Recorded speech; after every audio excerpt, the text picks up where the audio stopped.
भद्रेषु भागवत सेवया भगवती उत्तम श्लोके भक्तिर्भवति नैष्ठिकी कृष्णाय वासुदेवाय देवकीनन्दनाय च नन्दगोपकुमाराय गोविन्दाय ॐ ज्ञानतिमिरन्धस्य ज्ञानविशलाकरं चक्षुरुन्मिलितं तस्मै श्रीगुरवे नमः। श्रीचैतन्यमनोभीष्टं स्थापितं येन भूतले स्वयं रूपः तदामह्यं ददाति स्वपदं। वन्देऽहं श्रीगुरुं श्रीयुतापदकमलं श्रीगुरून् वैष्णवांश नमो विष्णुपादाय कृष्णपृष्ठाय भूतले श्रीमते भक्तिवेदान्त स्वामी विघ्नाय नमस्ते सारस्वती देवी गौरवाणी प्रचारिणे निर्विशेष शून्यवादी पाश्चात्यदेशताय वाञ्छाकल्पतरुभ्यश्च कृपासिन्धुभ्य च पतितानां पावनेभ्यो वैष्णवेभ्यो नमो। जय श्री कृष्ण चैतन्य प्रभु नित्यानंद श्री अद्वैता गदाधर शिवासादि गौर भक्त हरे कृष्णा कृष्णा कृष्णा हरे हरे हरे राम राम हरे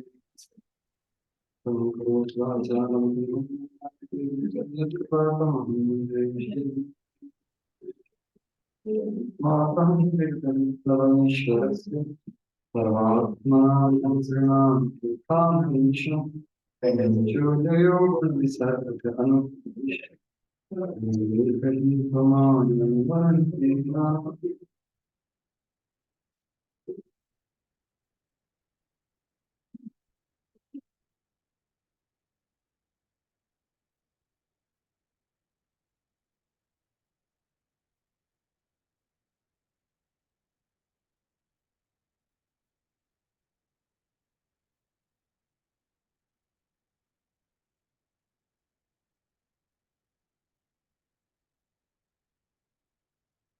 Hare Krishna. So, welcome all of you for the last session of this unit. We'll try to see how much we can cover today. Wish to cover the entire cycle. So, no need of Zoom meeting here.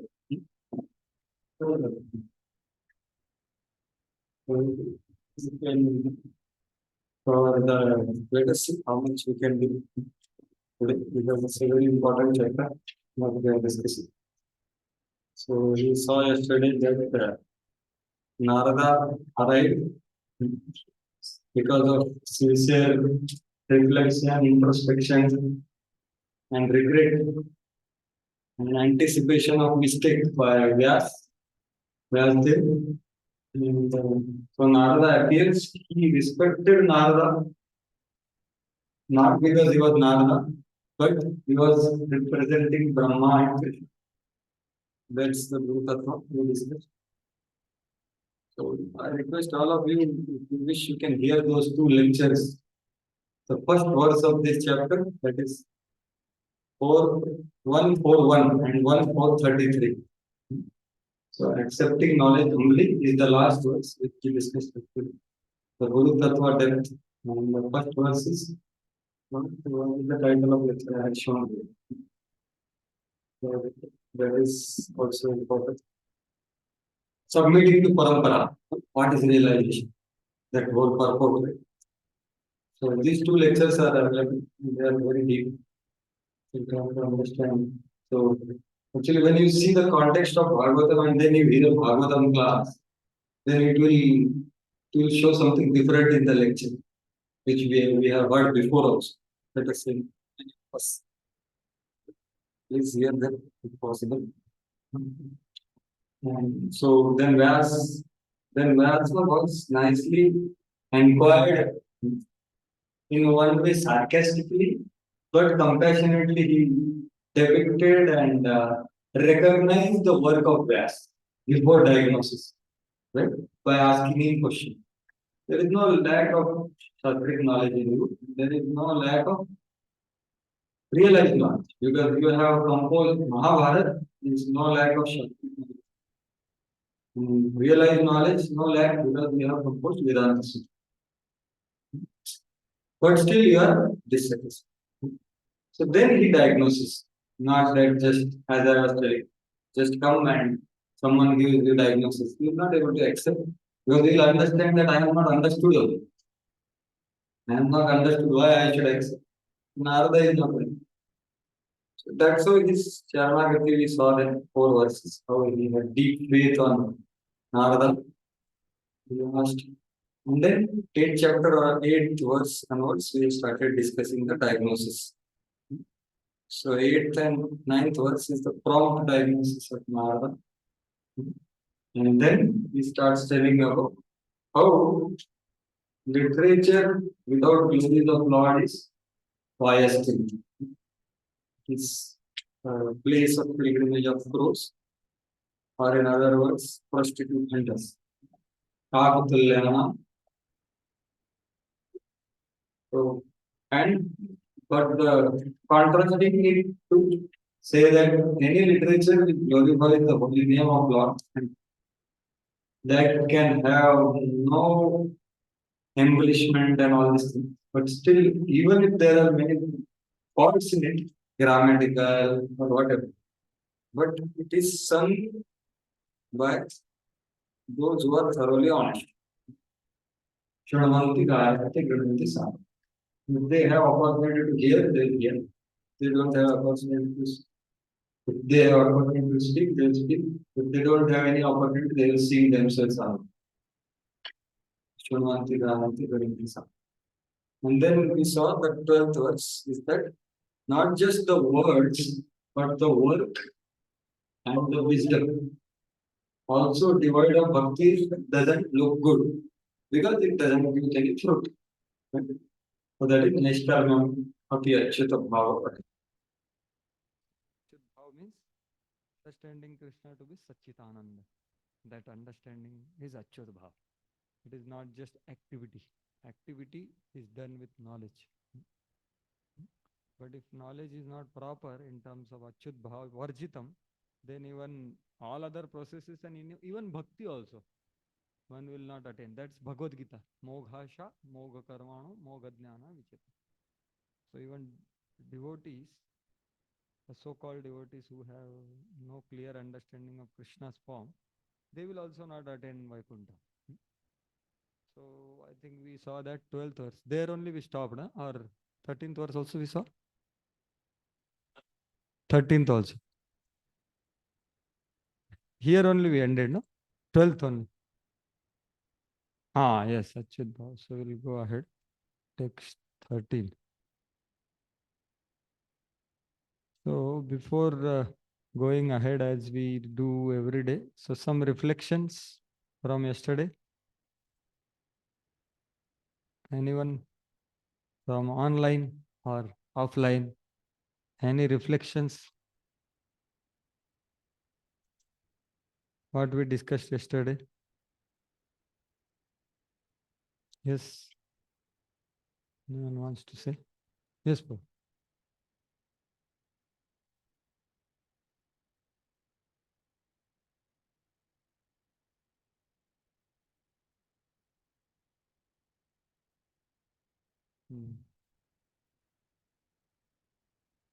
तो गुरु को कैसे सही भाव से प्रस्तुत होना चाहिए, क्या समझ होना चाहिए, उनको क्या देखना चाहिए?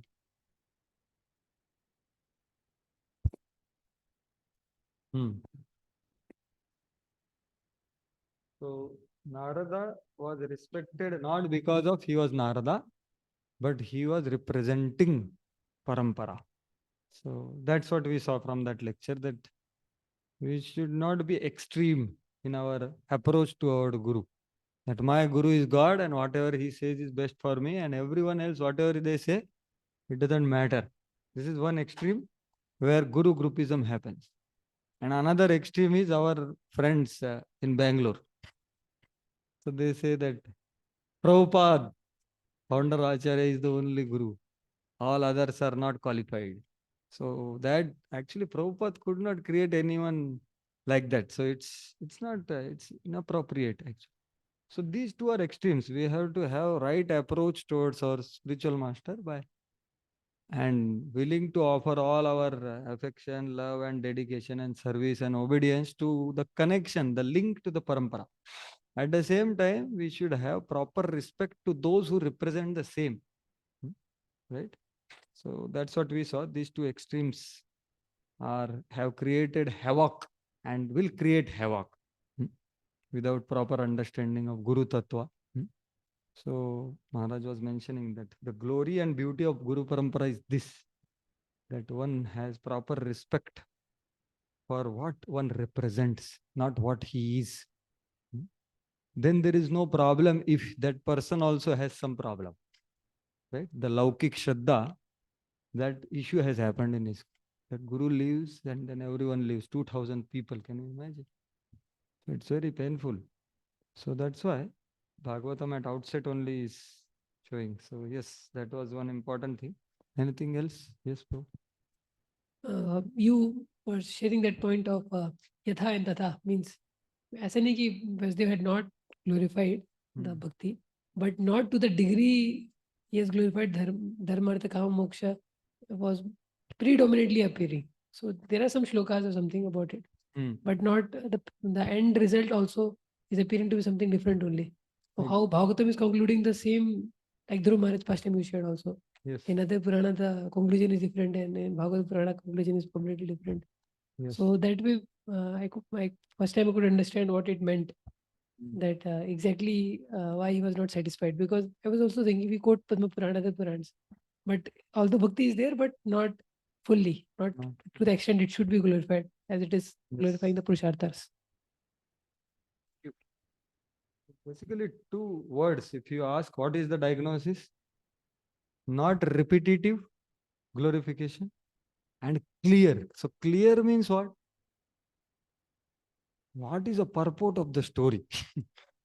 That's clear, spashta. Katha prasanga should be pure devotional service. The description can be anything. Sarga, Visarga, Sthanam, Poshanam, anything. Or that Nabhaga, Nabhaga. But the Katha prasanga is telling you pure devotion is the highest. Supreme Lord Krishna in Vrindavan is highest and his form is most beautiful. Amal Yash, basically. This is Amal Yash. Amal Yash means three things, right? The supremacy of Krishna's form over all other Swarupa forms, which we discussed in the third chapter. Second is his supreme attractiveness of his pastimes and bhakti, that is pure devotion. These three things are Amalyash, and these can only satisfy a person, including Vedvyas. So these two things, clearly and repetitively. So clearly means the goal, the sadhan and the goal has to be very clearly explained. Yes, anyone else? I think here you were raising or he was raising? Yes, same thing. Okay. Yes.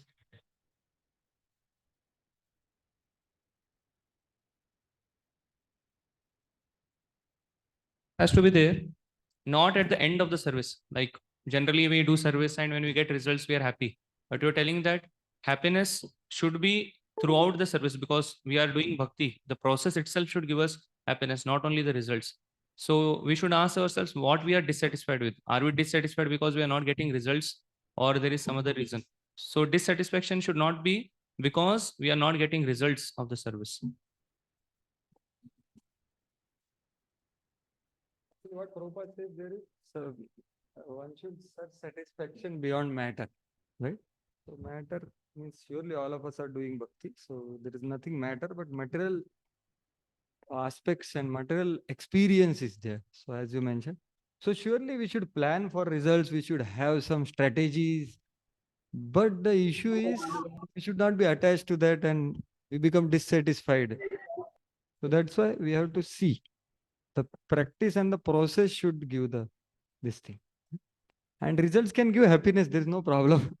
But provided while practicing also, we are happy. If results also don't come, that's fine. Krishna wanted, we tried we tried our best to please Krishna.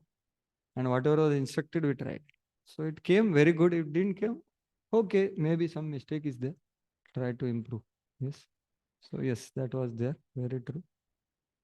Yes, anything else last? Yeah.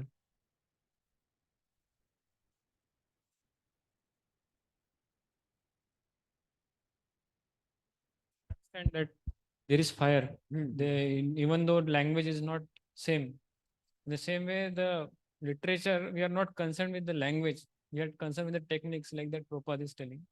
Yes. What this literature is telling, how to do bhakti, and even though in composition there may be mistakes, Hmm. but still the honest attempt is to means do the welfare of the people, so it will be accepted, it will be means useful. Yes, yes. And on the other hand, the literature which is not giving directly Krishna consciousness Hmm. is compared with Vishwanath Chakravarti Thakur compares it with I think crow, this pilgrimage of Mhm. scrolls. So Nice, Tirtha. yeah, Prostitute, pleasure of prostitute hunters. like- pleasure of prostitute. Yeah, so what is our responsibility in that same purport Prabhupada is saying? This Cooperation. technique should be understood, Ah. right? The spiritual techniques in this, and then We Ah. should create a propaganda, and also cooperatively means create a Yes. propaganda to release, spread the glories of Bhagavatam. So people will understand. This. very true, very Not just distribute, but also read and share the knowledge also. Means. propagation. There should be systematic propagation of reading of this literature of of the Bhagavad literature. Gita and Bhagavatam to change the tastes of the obscene literature to the proper thing. So only saying no is not enough. Giving alternative is the only solution. Hmm. And there in that literature, there are techniques. Techniques. If only few leaders take that, there will be peace all over the world. That is Prabhupada's conviction. So we should have that conviction and try to go deeper into Srimad Bhagavatam and its techniques, what it is telling. Because there is no shortcut than pure devotional service. That is the shortest cut. There is no shortcut than that. This all mixed then. And that's what is Bhagavatam is establishing. That's what Prabhupada wants us as Indians to do. India has failed in its duty. Like that, isn't it? So that's what is Prabhupada's expectation for all of us. Right? So okay. Yes. Yeah. It is. Two things: integrity and truthfulness. Yes. So Kali, opposite of two Kali, right? Quarrel and hypocrisy. Right? So hypocrisy will be dealt with practicing integrity and truthfulness. And quarrel is dealt with cooperation. As our Rasparan Prabhu says beautifully, that many yogas are there, but the most difficult yoga is which yoga? Saha yoga. Very nicely he says. Karma yoga, Ashtanga yoga, Bhakti yoga. Saha yoga is most difficult among Bhakti yogis. So because of inclination, mixed inclinations, Saha yoga doesn't happen because of that. Right? So that's why it's very important. Okay. Thank you very much. So we go ahead. Yes, Prabhu. Please. My ears are eager to hear something. Yes, so what I should do? Hare Krishna. Pranjal Prabhu, you can share something. Hare quickly. Krishna, Guruji, are you able to hear me? Hare Krishna. You are audible, Prabhu. Please go Yes, ahead. Guruji. Guruji, the point I like the most is that the Vyasdev was not satisfied even writing all those literature. So how the living entities would be satisfied? So that means the Bhagavatam is the topmost. Yeah, author is only Yeah. not Mm. satisfied with the literature.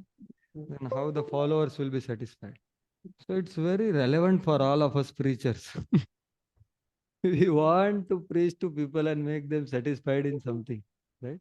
So we have to seek satisfaction in Krishna and his pure devotional service. And we will be seeking, already we are experiencing, it's not that none of us are experiencing, but we have to go inside that, go intense, go deep, and there is no end to that. And that's what meaning of progress. Progress is not external. As Tulsi Prabhu and Krishna Kishore Prabhu and many other devotees were telling other day, so brilliant classes, one after the other. What should be valued? What Krishna values is that should be valued. Simple. The qualities of Vaishnava and nothing else. Other things are happening very good, not happening, that's fine. Whether the quality, Advishta Sarva Bhutamana, right? So that is the case. So that is what should be introspected and sought. Then the people whom we are preaching to also will be satisfied with what we are satisfied. Otherwise, we become satisfied with something and we show that satisfaction, and they also will do that only then, right?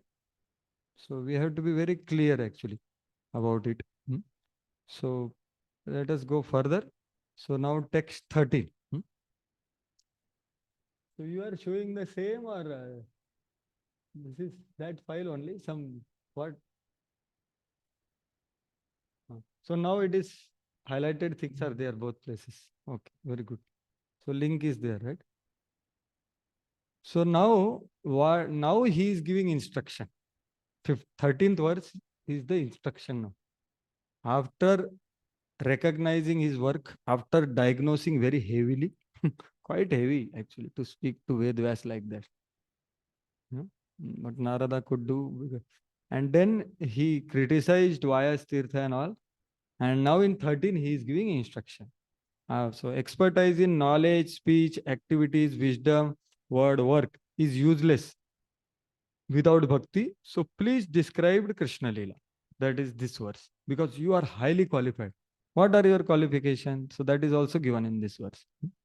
Atho Mahabhag Bhavanamo Shuchishravaha Satyarato Dhritavrataha Urukramasya Khilabandha Muktaye Samadhinanusmaratad Vichishtitam. Yeah, please. Yes, take mine. Oh, Vyasadev, your vision is completely perfect. Your good fame is spotless. You are firm in vow and situated in truthfulness. And thus you can think of the pastimes of the Lord in trance for the liberation of the people in general from all material bondage. Yeah. So Atha here means not now. Generally, Atha is meaning now. But Sanskrit Atha here means therefore, means like kind of he is giving a serious thing now. What he is supposed to be doing. So therefore, Prabhupada, see, whenever therefore comes, we should be very attentive because something is important coming up. Anywhere in Prabhupada's purport also. Because some concluding thing is coming or some instruction is coming. So his qualification is mentioned. First two lines are what is qualification of Ved Vyas. So he has a pure vision. Amoghadrik. Bhavan means great respect. Bhavan. Amoghadruk, Mahabhaga, you are greatly fortunate because you are having pure vision. Why you have pure vision? Because of your pure thoughts, words and actions. So what are your pure thoughts? Means Dhritavrataha. Your vows are very strong. Dhritavrataha. Your Satyarato means you are always truthful. Words. And Shuchishrava means your pure actions. That's why your fame is spread all over. So that's how you are having a pure vision. So, my dear Ved Vyas, you have a great qualification. So, what do you do? Samadhina anusmara tad vicheshtitam. Enter into samadhi and remember his pastimes. Because you have personally seen them. Or you have heard from some of them you have seen personally, some you have heard. So you remember them in samadhi and witness them and varnaya, means that is implied, describe. Samadhina anusmara also means varnaya also. You remember means what? Remember and write so that we will hear. So tad vicheshtitam means his special pastime. What power these pastimes have? Urukramas akhila bandha muktaye. So Lord's pastimes have potency to destroy or remove all kinds of miseries of all kinds of people at all times and all places. Akhila bandha muktaye. So it is not that there is in scriptures you have written for this problem, this solution, this problem, this thing. No, this is one solution for all problems for all kinds of people at all times. It is permanent thing. So that is what is this verse is speaking about. So here, Prabhupada quote taking Vishwanath Chakravarti Thakur's purport says that who can write or who can remember pastimes of Lord. So that requires certain qualification. That's why it is given before, right? So other than that, these pastimes cannot awaken in the heart of a person. So this can be experienced when we hear pastimes from very exalted devotees or spiritual masters. When they narrate and when they have a different influence, right? Why? Because they are having this qualification. That's why they are there in the pastime and they are describing it, right? Because of their qualification. So that's what Prabhupada mentions. And from Vishwanath Chakravarti Thakur, he elaborates that.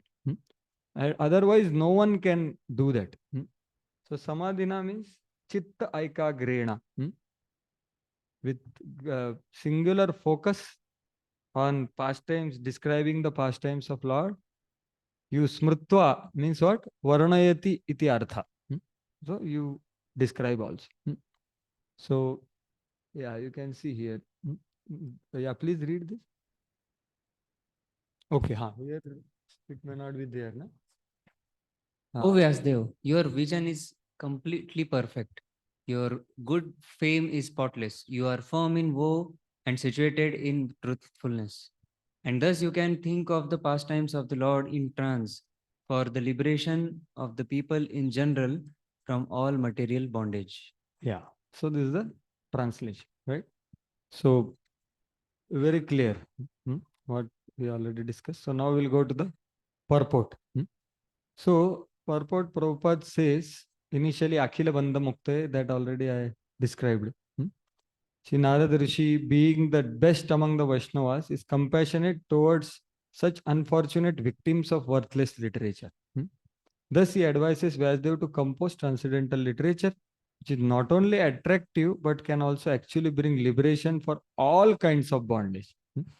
So, Akhila Bandha Mukta at all times, and yes, so that is the case. And then he starts telling, as I told you, that his thought, words, and actions are pure.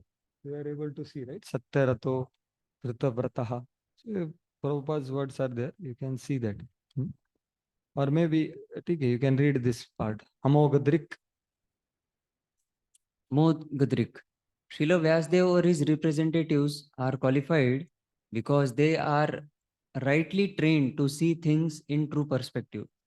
Srila Vyasdev and his representatives are Satyarato, pure in thought due to their spiritual enlightenment.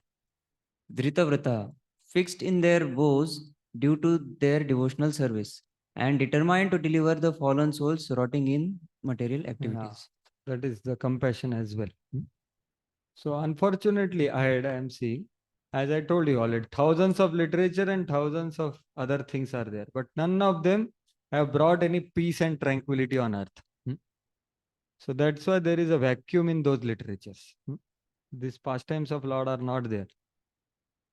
So who can satisfy these pastimes? Only can satisfy the hankerings of desire of living being. Little ahead, you see.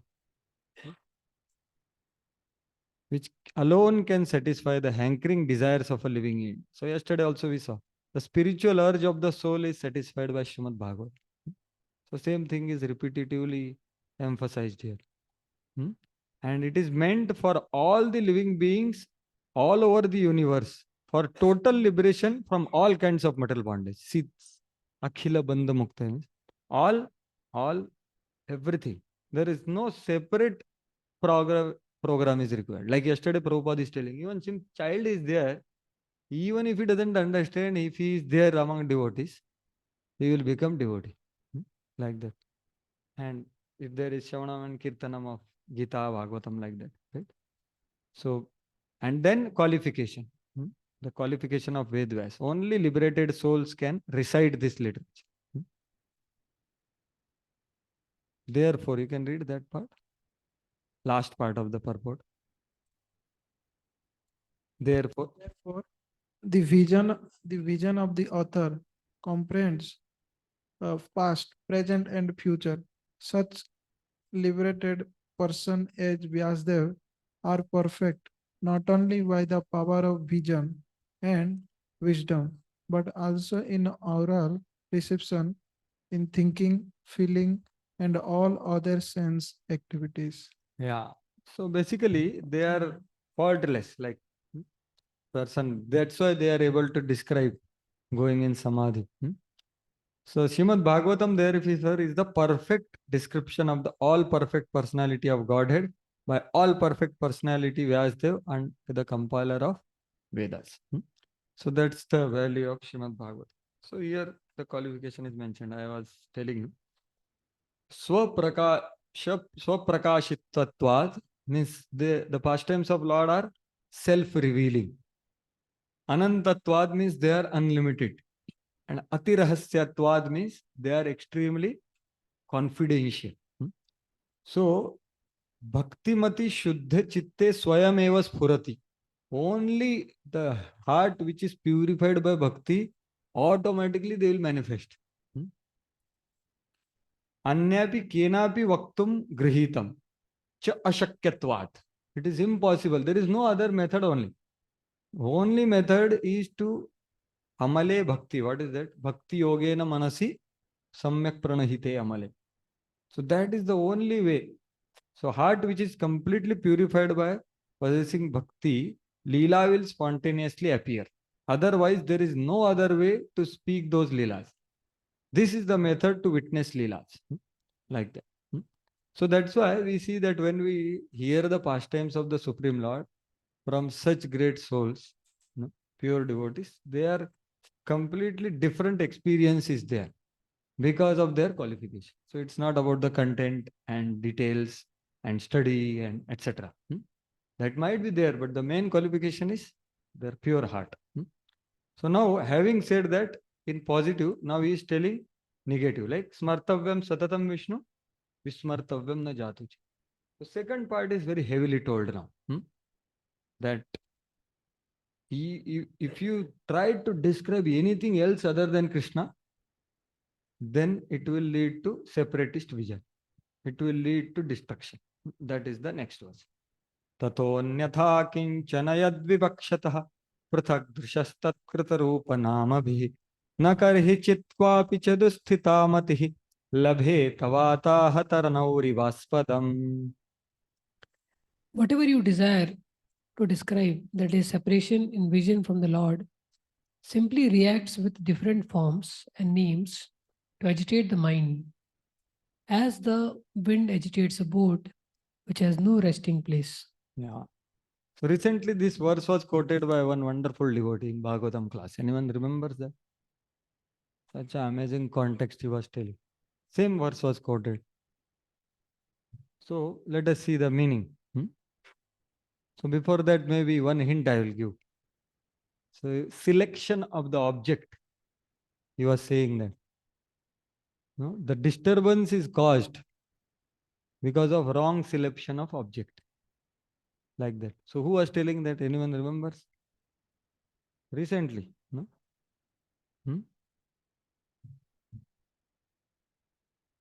No. Before. No. Before that.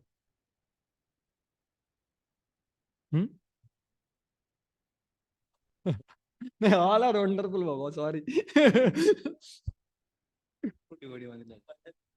Pandharpur. Actually, he was telling that. Actually, I think Antadip Pro gave class, and after that, gap was there, and next verse was this. Narayana Parasarve was the verse which Antadip Pro spoke, and the next verse was spoken by another devotee. So that he spoke this verse. And he was saying that unless you were anchored in lotus feet of Krishna, you will be hankering for everything else. Correct. So he was quoting this verse. Quoting this verse, the disturbance is because of what? Because of wrong object of thought description, talk, action. Anything little bit here and there, disturbance. So that's what he is telling here. See, anvayena uktva vyatirekena aha. So you see, this is the way something is very clearly told that what is to be done and what we should not do. So this is the way of Bhagavatam. What is telling? Vivakshataha means what? What is Prabhupada translated? Desiring to describe. Means he has not yet described. Even if you desire to describe something else other than Krishna. Tatho anyatha kinchana. Kinchana means little bit. Yad vivakshataha. If you desire to describe something other than Krishna, what will happen? Pratak drishaha. Immediately there will be separatist vision. Right? Separatist vision will be there. And then it will act on the hearer. So you are desiring to speak and then you speak it. So first it will act on you. And then what will happen? If you speak, what happens? What is the effect? Someone will hear. Then it will affect them. And then they will also speak that. So that's how this chain reaction will happen. So that's what he is telling. Tato urukrama cheshtitat anyatha yat kinchan api kim punar bahu vivakshato vaktum ichchatopi. Even if you desire, there is prathak drisha. What to speak when you will speak it? The separatist mentality will come when you desire it itself. When you speak it, what to speak when you will, someone will hear it. And what to speak when someone will follow it.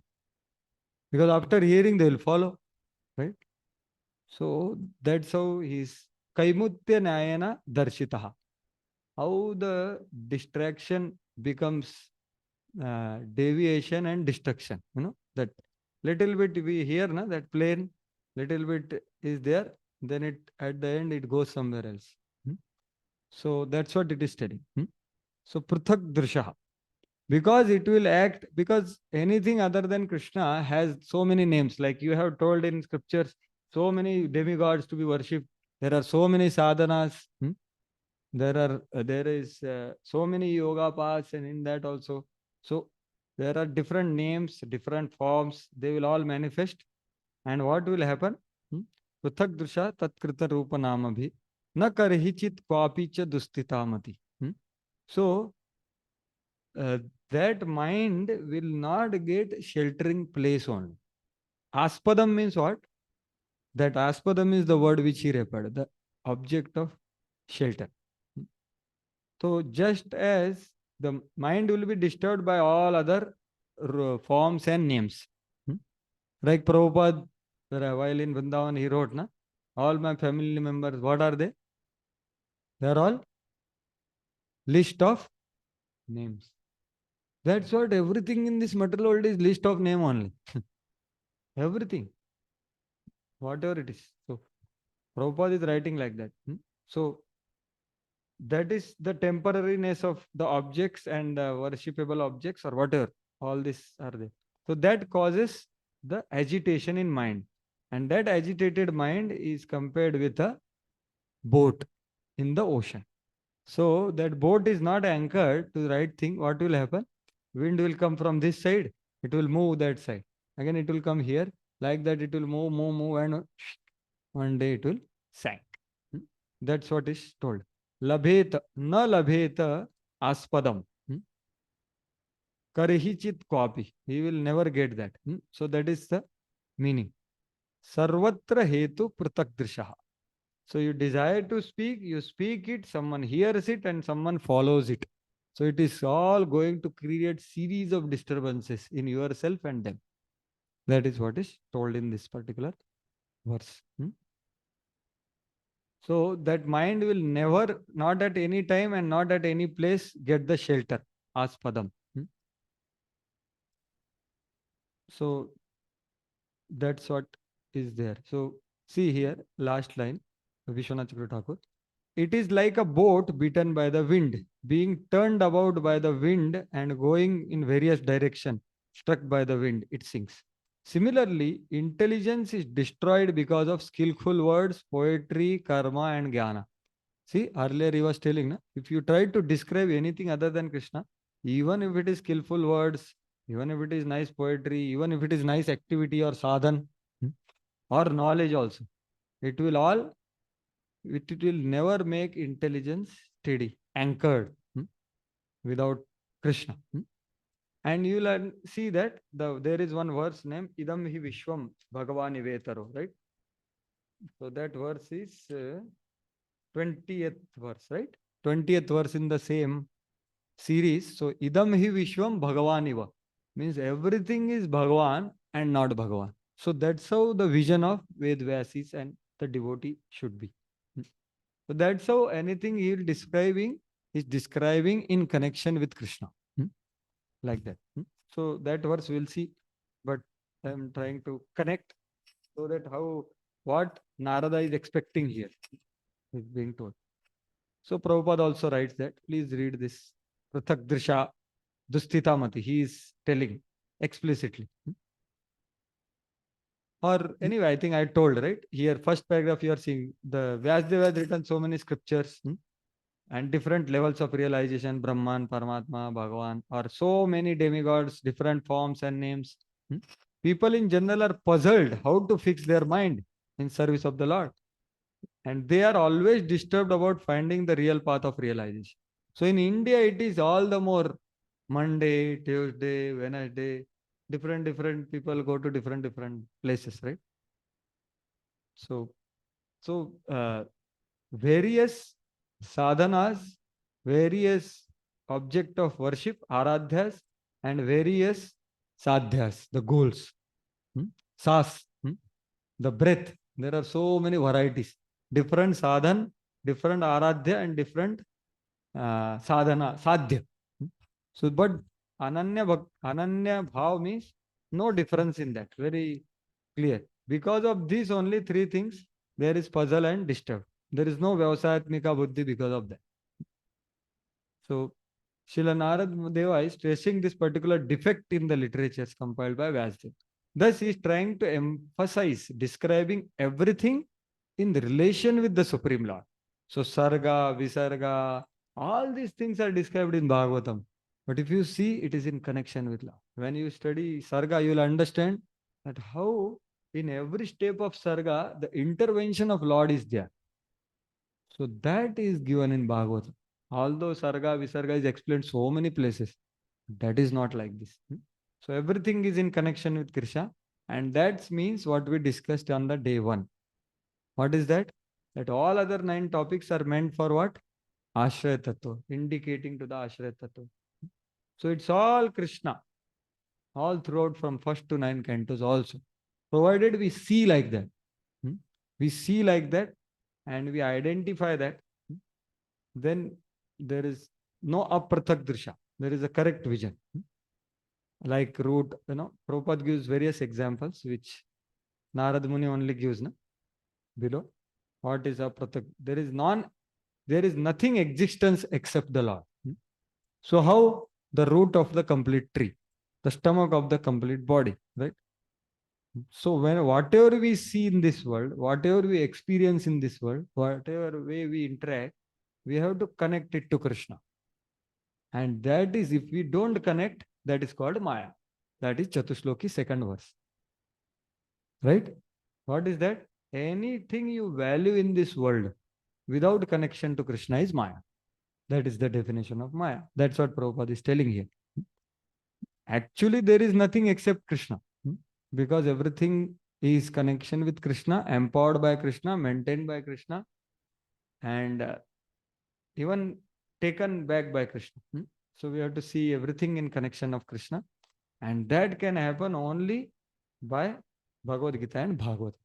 That's what is the subject matter of 11th and 12th chapters, or rather 10th, 11th chapters of Bhagavad Gita. Same thing. Same thing is elaborated in Bhagavatam. A slight deviation from that may create havoc. So Prabhupada is taking the Vishwanath Chakravarti Thakur Kaimutya using the word havoc. And so many times he is saying, you see. Yeah, please read this. Therefore, again. Therefore, you see the little up, just one line up. That's yeah, here.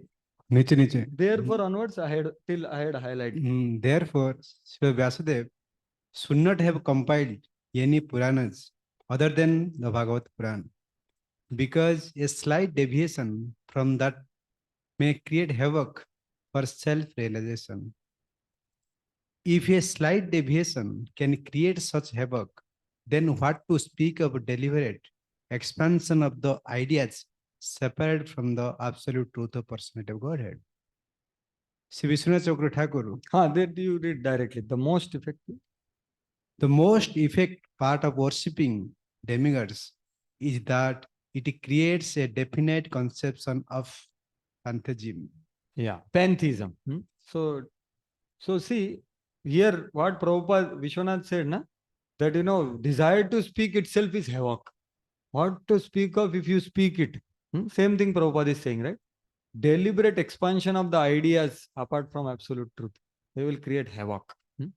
So that's why we have to also be careful in our description, whatever we describe. And then so this is what he quoted. Read this last statement of the purport. The example of The both. example of the boat disturbed by whirling wind is suitable in this respect. The diverted mind of the pantheist can never reach the perfection of self-realization due to the disturbed condition of the selection of object. Yeah. So selection of object is wrong. So one may say that, okay, we are not pantheists, we are Krishna's worshippers. So our case, actually that's what His Holiness Bhakti Vigyan Maharaj was explaining in ILS. Panchopasana is within ISKCON. Because Panchopasana is not so external. External we are not doing, but the mentalities of Panchopasana are there. So mentalities of Panchopasana means doing bhakti for bhakti, doing bhakti for mukti, doing bhakti for impersonal. So that is natural in the sense of that's what is purification means. That we have these mentalities when we come to bhakti and they remain, but we have to work upon them. That's the whole point. It's not that can we shift delete them? No, right click, shift delete. Can we do that? No, we can't do. So what Maharaj was telling, it was very shocking to hear that, but at the same time, Bhaktivinoda Thakur is clearly saying that these mentalities are progressive. So one has to go through this to come to the highest pure state. And that's what he was comparing. Actually, this Panchopasana and the stages of bhakti. That's why we should never be complacent in any stage of bhakti, including Nishtha. That's what he was telling. Yesterday I was telling, day before yesterday. So wrong selection of object means anything other than unmotivated pure devotional service of it. Any mixture is that only. So pantheism here may not directly refer to us, but the subtleties are there. So now read the next, that link is visible here. No, here it is. How come it is not there?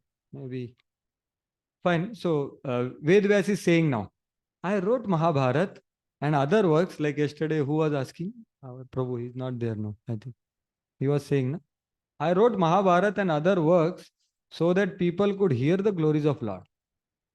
But I have first presented material happiness in these works in order to promote scriptures to materialistic persons who do not want bhakti.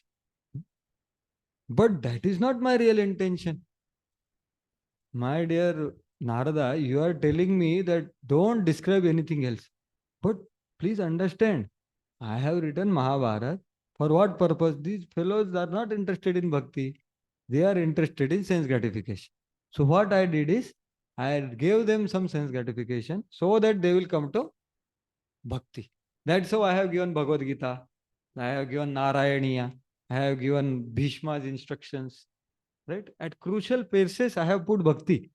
So my intention is not give sense gratification. My intention is not give demigod worship. My intention is not give so many paths. My intention is because they are not interested in bhakti, I am trying to give them something they want to trick them to come to bhakti. So this is my intention, my dear Narada. Then Narada becomes angry. He says, You have done great injustice. That is the chastisement of Narada now. Jugupsitam dharma krutenu shasatah स्वभावरक्तस्य महान् व्यतिक्रमः यद्वाक्यतो धर्म इति तरस्थितो न मन्यते तस्य निवारणं जनः. Yeah, please read the translation. The people in general are naturally inclined to enjoy, and you have encouraged them in that way in the name of religion. This is verily condemned and is quite unreasonable because they are guided under your instructions. They will accept such activity in the name of religion and will hardly care for the prohibitions. Yeah. So yesterday, Jagdishwar Mohan, you were only raising objection. Same objection is raised here. So he is answering, right? So yesterday we discussed this verse to some extent. Jugupsitam, you have done condemned thing. It's quite heavy words after glorifying him in the previous verse. Jugupsitam, it is condemned. Anushasata means you are recommending, you are administering this, all other processes. Your intention is correct.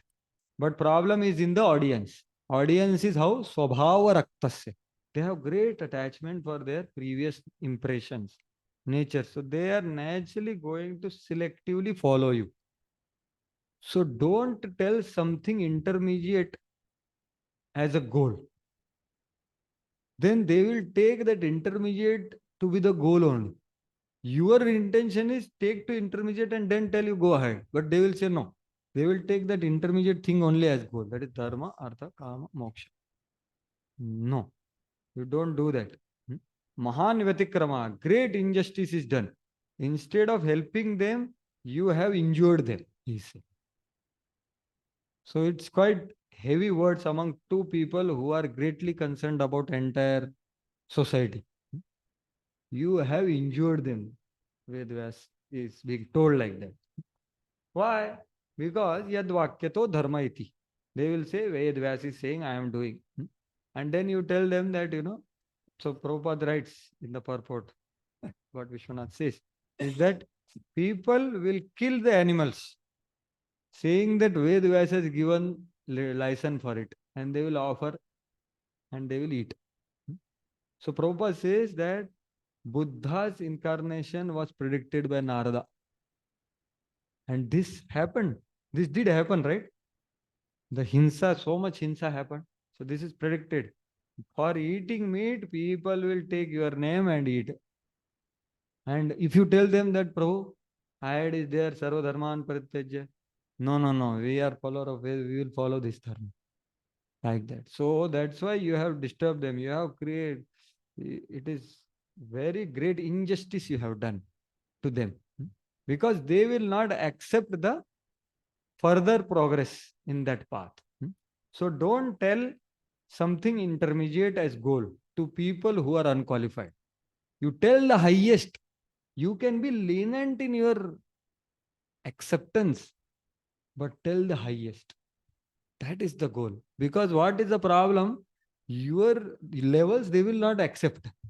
That requires some culture society which was existing before in earlier yugas. That time Vedas were followed, right? Vedas were followed. They were not written, but it was coming. So they were followed properly.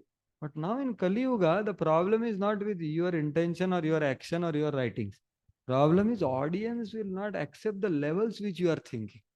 They will want to be there only. They don't want to progress ahead. That is a problem of the audience. That's how you have disturbed them like that. So they will accept. So you tell the highest thing only. And that's what Prabhupada did. And if you remember when His Holiness Jai Advait Maharaj had come in Kunj Bihari temple, he asked one question very seriously in Kunj Bihari temple. That, Prabhu, have you heard about different standards of illicit sex? Anyone was there in that lecture in Kunj Bihari? Yes, Prabhu is remembering. You are also remembering, right? His Holiness Jai Advait Swami Maharaj. Have you heard 3 standards of illicit sex? Then he was looking, quite gravely asking and looking, and practically no one raised hand. Only one person raised hand. And who was that? A foreigner devotee. And then Maharaj became very, you are saved. You are all saved by that. So illicit sex is defined, and he again and again tell. See, Sridhar Swami has defined like this, Vishwanath Chakravarti Thakur has defined like this, Baldev Vidyabhushan has defined, Prabhupada has defined like this. So this is the standard. But there are some people who defined it lower than that. And that is considered. So that is the problem. As soon as the highest thing is brought down on the name of practicality, the whole thing is, you are injuring the people. We may not able to practice it, but we have to present it with the desire to practice it. Otherwise, everything will boil down. The message will go. And he was so heavy, I can't forget that. Fortunately, here the standards are not told at least. Outside world, it is told, Prabhupada is told clearly 50 rounds and only for procreation once in a month, etc. Right? So there is no other standard, and permission of Guru. Like so many things are. So without that, so that is just one example I gave, and hopefully we will not need that. But it applies to anything and everything. That highest thing has to be kept highest. Then only we'll aspire for it. If we, on the name of practicality, if we bring something down, then everything is gone. This is what we will do on the name of bridge preaching. So bridge preaching has to be done. It is need with the flexibility to create the relevance and acceptance. So we have to come down. There is no doubt about it. But we have to bring them to the highest by giving that fidelity, that connection has to not to be cut. On the name of flexibility, the fidelity, where the strength, where the mercy, where the power, where the empowerment is coming, it should not be cut. And we may not be at full highest level, but we have to present it. We have to be serious about having faith on that. We don't have faith only, then okay, all other things are important. No, establishment of dharma or varnashrama, or so many things are going on. And they are tools, but the highest thing is highest. So there are presentations where it is told that one cannot practice pure devotion. So one has to practice first, varnashram is must, and then you become qualified to practice pure devotion. So now where it is written, it's not written anywhere in the sense of Prabhupada's books. Pure devotion can be practiced by anyone. So varnashram can be used as tool in a right understanding. It is not that it is external, doesn't mean it has to be rejected. It is external means it's not a goal. It can be used as a tool. That's why Daiva Varnashram is there. And so to say, to applies to all other things. The bringing more people to mode of goodness and all, yeah, that is good. But that should not be the main theme of our presentation. And even if it is there initially, let us say Mahabharata we take because people are interested in all those things. Fine. But it should be for some period of time. It's not because their taste is that only, they will ask that one. Right? So it has to come to the core. It has to become to Bhagavad Gita directly. It has to come to Bhagavatam directly. It has to come to Chaitanya Charitamrita directly. Without any subsidiary things of this. Directly. Like in courses we are discussing, right?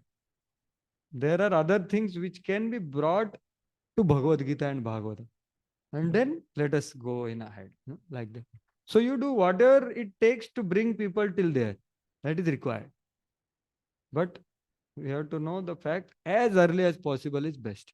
So to the degree we have faith in this, to the degree we are getting nourished by this, to the degree we are satisfied with the core, to that degree we can present the core. Otherwise, if we are getting satisfaction in the literature, like there is so much literature written, like I am just taking names, like, Ramayana series, right? And so many books are written by His Grace Shubh Vilas Prabhu. I met him in Yatra and I was asking something. But these books are written for whom? They are not written for practicing devotees, in my understanding. Practicing devotees may use it as a tool to speak to some people if required. But the main food should be the core books, not this self-help. And so many books are there. They are there for people who don't know who am I. That's why self-help. Right? But for devotees, the self-help book should not be the main nourishment. Because they have written with the previous verse in the purport that realization, na, the matter is presented in a very attractive way to attract the audience. So they are like Shubh Vilas Prabhu and all other devotees are following Prabhupada's instruction only to attract these people. But that is not the videos, they are not meant for us. Practicing devotees. What to speak of brahmacharis? No question. Direct Brahma Acharati means direct core thing. So our main course should be this. And all other things can be like maybe chutney for others. If it is chutney for us, then we have to think to change the taste. Taste has to be the core things. Then it will be. Otherwise, the bridge preaching will have this effect, which is being told here. So here, you see Prabhupada has written big purport. So let us see what Prabhupada has given. So before that, just see a few points from here. That Ved Vyas is even quoting the verse which was spoken by Vidura actually in Bhagavatam. Oh sage, your friend Ved Vyas, desiring to describe the qualities of Lord, wrote Mahabharata. In that work, he attracted men's attention to the topics of the Lord through topics about material happiness. So this is what he is quoting. Then Narada is saying, no. Though your intention was to help them, but you have actually injured them. Right? So thinking that it is not fault to offer meat to the Devatas and Pitras, do not consider giving up both. They do not consider what is actually to be done. Sarva dharman parityaj. So like that. And then there is nice verse which is given. So this is written by a Karma Mimamsa leader. And Prabhupada quotes this translation in his purport, but let us read the original. See, this is Mimamsaka. What he is writing? Please read the translation. This one. It should be said that this instruction is for those who cannot follow household life, such as disabled person. Such persons only must take vows of permanent brahmacharya or sannyas. Thus, this is explained in the beginning. Yeah. So this particular person, Bhatta, is Karma Mimamsak. He is saying that who becomes Parivajakacharya and Sannyasi, that their andha pangu hai, kuch kaam nahi karta. No, they are not qualified to become Grihastha. They become like this. It is for them and that is told in the beginning. So Pravritti Marg is the main thing. Nivritti Marg is for unqualified. Those who are not qualified for Pravritti are qualified for Nivritti. So such conception are written in the scripture. Okay. So Prabhupada also writes that, if you see in the book. Yeah, Bhatta, there is name also. Name I forgot. One name was told. Yeah, it's quoted from Karma Mimamsa scripture. Bhatta has said the following in relation with to a different topic. So that has happened previously also. Only thing is it was happening more culturally. Now it is happening unculturally. The principle remains the same. That anything else, the poor thing is considered, it is not practical, it is too high, it is not for us now. Something practical, let us do like that. Let us complete this, then we'll have. On the same context it is. So, yeah, this already is explained. See, Prabhupada is writing. His encouragement in sense enjoyment in some form or other is a great barrier for spiritual advancement. Because the people in general will not agree to renounce material activities which hold them in material bondage. So then this, I told this already, right? Buddha, killing of animals, flesh eaters, the slaughterhouses are coming. Actually, Prabhupada's compassion you can see here. No? So wherever such topic comes, Prabhupada becomes very, no, this slaughterhouse thing especially, he becomes very, very compassionate.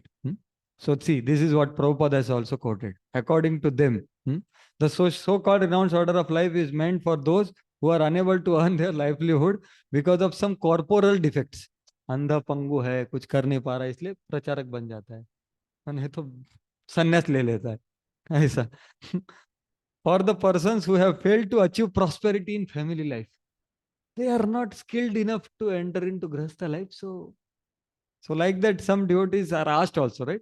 That in train brahmacharis are asked, so कुछ failure हो गया क्या? Actually पूछा हुआ है लोगों को, कुछ problem हुआ इसलिए संन्यास लिया, like that. Yeah. So compromising spirit of Vyas is directly condemned. So we should never be compromising in our at least presentation and striving to not compromise in our practice and our thoughts. Because it's easier said than done. Sitting here, I can speak, but we should try to sincerely go closer to the ideal. And then he is quoting, so this context is quoted later, so that time we'll discuss about it. That expert physician gives. So this will come in the next verse also. Na buddhi bhedam janayat, etc. So please condemn other paths and describe the glories of Lord only, nothing else. So that's what he is telling. Yes, you had something quickly, Pratik Prabhu. Hare Krishna. Prabhuji. Yes. Prabhuji, just wanted to, my inquisitive mind, I am feeling this way, that if with, because living entity by dvesha only comes into this material world. Yes. And there are three adhikars like karma adhikar, jnana adhikar, bhakti adhikar. Perfect. And according to them, they Person can practice. practice. Correct. Adhikar means he can do it. Yes, adhikar. So if Vedvyas had not given these Vedic literatures earlier and directly had given only pure devotional service, Correct. could all the living entities who don't even have adhikar, could they have taken to pure devotional service because they do not even have adhikar? Correct. Yeah. So what is the question? Means perfect. question- Whatever you are saying is perfect. So What is the question? my question is, Narada is chastising Vedvyasji because, but actually, if we see, He has done actually help. He has not injured them. the Correct. adhikar, if living entity doesn't have adhikar of bhakti, we see outside also. If we No need to elaborate that. It's clear. Understood. I am coming to the question now. So Uh-huh. you are feeling, it appears to you Hmm. that Narada is telling just write one scripture and burn all other scriptures. Hmm. So Narada is not telling that. Hmm. Okay. Hmm. What Narada is telling is, Hmm. yesterday, I was saying yesterday or day before that, you have given all other things. Nigama kalpataro, galitam phalam. But what is the highest fruit if someone comes and asks? Do you have any literature? That you do. You write one literature which gives the highest thing without any compromise. That is Narada saying. Does it make sense? He is not saying that you just no, remove all this literature. No, he knows what is written because everyone is not Bhakti Adhikari, right? But the highest thing has to be spoken, na? So you write one literature which will tell the highest, uncompromisingly, repetitively. So other scriptures are in place. They are not that way told to be outrightly removed from the system. They will be there. But this also has to be there. And that will satisfy you and that will satisfy those who will approach it. So that is the purpose, and your concern is addressed in the next verse more.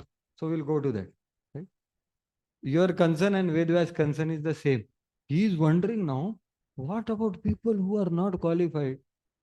उनका क्या होगा? जिनके लिए मैंने महाभारत लिखा उनका क्या होगा? ऐसा वो पूछ रहे. तो उसका उत्तर नेक्स्ट वर्स में दिया है. So it will come more clear. It will come. Prabhuji, during the time of Lord Buddha, means Lord Buddha came because there was a rampant misuse of Vedic text for animal sacrifices. Yes. Since people were doing a lot of, but Animal killing on the name of scriptures scriptures. and yagyas. Yes. So during that time, Bhagavatam was there, means because it is already spoken and in Vedic literature it is there. Yes. So at that time, is it because there was not sufficient propagation of Bhagavatam that people did not focus on that, or like means Historical perspective, I have not much idea about. But the thing is that, Prabhu, the way Bhagavatam is propagated by His divine grace, which was never done before. The accessibility, availability, and talk on that every day, 1 hour. Can you imagine the potency of it? That was never done. It was available in Sanskrit only Sanskrit, maybe Hindi. That's why yesterday Prabhu was telling, na, Bhakti Siddhanta Saraswati wanted that someone should write commentary in English. Someone should write commentary in English. And he only wanted to write. But it seems he could not. So for Prabhupada also he told the same thing. Right? To preach in English language. So that is one thing in current history I can say that the accessibility and availability is increased by the His divine grace and the language. So earlier, what was the challenge? Historically speaking, I am not much aware, but principally speaking, it's all the plan of the Supreme Lord that we know from Bhaktivinoda Thakur, right? So what Buddha did and what Shankara did and then what four Acharyas did and what Mahaprabhu did, this is all plan of the Supreme Lord to bring, to actually give one day the Vraj Prem. So this is all plan of Lord, and it's not plan means it is things are not happening like people suddenly started acting like. No, it is factually seen by Vyas also, right? So there are people. So same with the case, like at the end of age of Kali, most of the people will be demon. But still there is one Vishnu Yasha, no Vishnu. There will be some pockets where some devotees will be there. So similarly, such thing will be there in devote, like Jayadev Goswami was there before, right? Way before Chaitanya Mahaprabhu, who was writing the highest literature. So he was quite before Chaitanya Mahaprabhu, isn't it? And there were devotees all the time. These alvars were existing in South India. That way, the message was there. And there were some followers of the message. But the mass propagation of Bhagavatam is divine grace and no one else. That's why he is very special. Very special contribution in the entire history of. And imagine Krishna personally told him that only. You just go and write books and come back. Right? And same thing yesterday Prabhu was saying that Rup Sanatan and Jiv Goswami, who used to give darshan to Prabhupada, they also told what? What they told? Madhav Seva Prabhu was saying, they also told that you write books. So Prabhupada book, the main thing is what Bhagavatam only, no?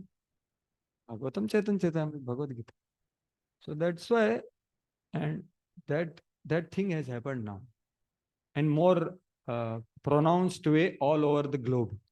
Earlier it was maybe there in pockets and like that. Okay. And Prabhu. So next verse, as I told, the please condemn all other paths. Say text 16. And describe the glories of Lord only. And let us say Vedvyas, actually Vishwanath says that. Vedvyas says, what about these people for whom I wrote? They are not interested in bhakti only. They have different adhikar. What will happen to them? So Narada is answering Vedvyas and Pratik Prabhu you also. So you can hear. Vichakshano asya arhati veditum vibho anantaparasya nivrittatah sukham pravartamanasya gunairanatman sato bhavan darshaya cheshtitam vibho. Translation. The Supreme Lord is unlimited. Only a very expert personality, retired from the activities of material happiness, deserves to understand this knowledge of spiritual values. Therefore, those who are not so well situated due to material attachment should be shown the ways of transcendental realization by your goodness. through description of the transcendental activities of the Supreme Lord. Yeah. So, agreed, Vichakshana are the people who are very expert. Arhati Veditum. They only can understand the Supreme Lord. It is very rare and very difficult to understand the Supreme Lord and his activities. I agree, Vedvyas, what you are telling. It's not possible for any Tom, Dick, and Harry to understand this. Krishna has spoken in Bhagavad Gita also, right? What is 7.3? Manushyanam sahastreshu kaschin yatati siddhe kachatam api siddhanam kaschin mam vetti tatata. Very few will understand. I agree what you are saying is true. But there will be such people who will understand the highest happiness of the Supreme Lord, which is completely spiritual without any material tint. That is what? Anantaparasya. Anantapar means one who is beyond time and place.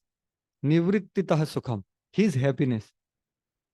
Arhati Veditum. Who is deserves to understand only Vichakshana. But there will be some Vichakshanas will understand the highest happiness of the Supreme Lord. And they will also want to attain that happiness. But seeing them following the Anatman, Gunair Anatmans means those who are tossed by the three modes of material nature, they will see Yad Yad Acharati Shreshthas Tatta Deve Tarojana. They will say that, Are, ये expert आदमी ये सब छोड़ छाड़ के कर रहे. Expert person is doing bhakti, so let me also do. So this is the nature of this world, to follow the neta. So don't worry. For them, what you do? Them you describe the pastimes. Pravartamanasya gunairanatman means what? Those who are tossed by the modes of material nature, for them, you write his pastimes. Pastimes are attractive. Pastimes can be understood by anyone and everyone, in the sense of they are giving lot of pleasure. Right? We know this verse at the beginning of 10th canto, 4th verse. What is that? A similar verse like this. Nivrittatarshair upagiyamanat bhavaushada shrotra manobhiramat kauttama shloka gunanuvadat puman virajyeta vina pashugnat. So what is the translation, Amit Prabhu? Your signature, no? What is the translation? Tell.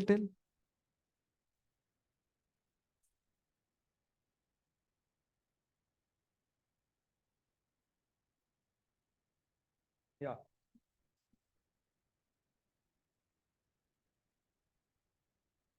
Yes.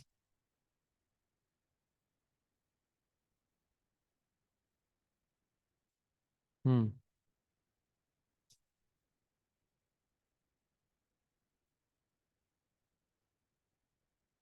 Yeah. Hmm.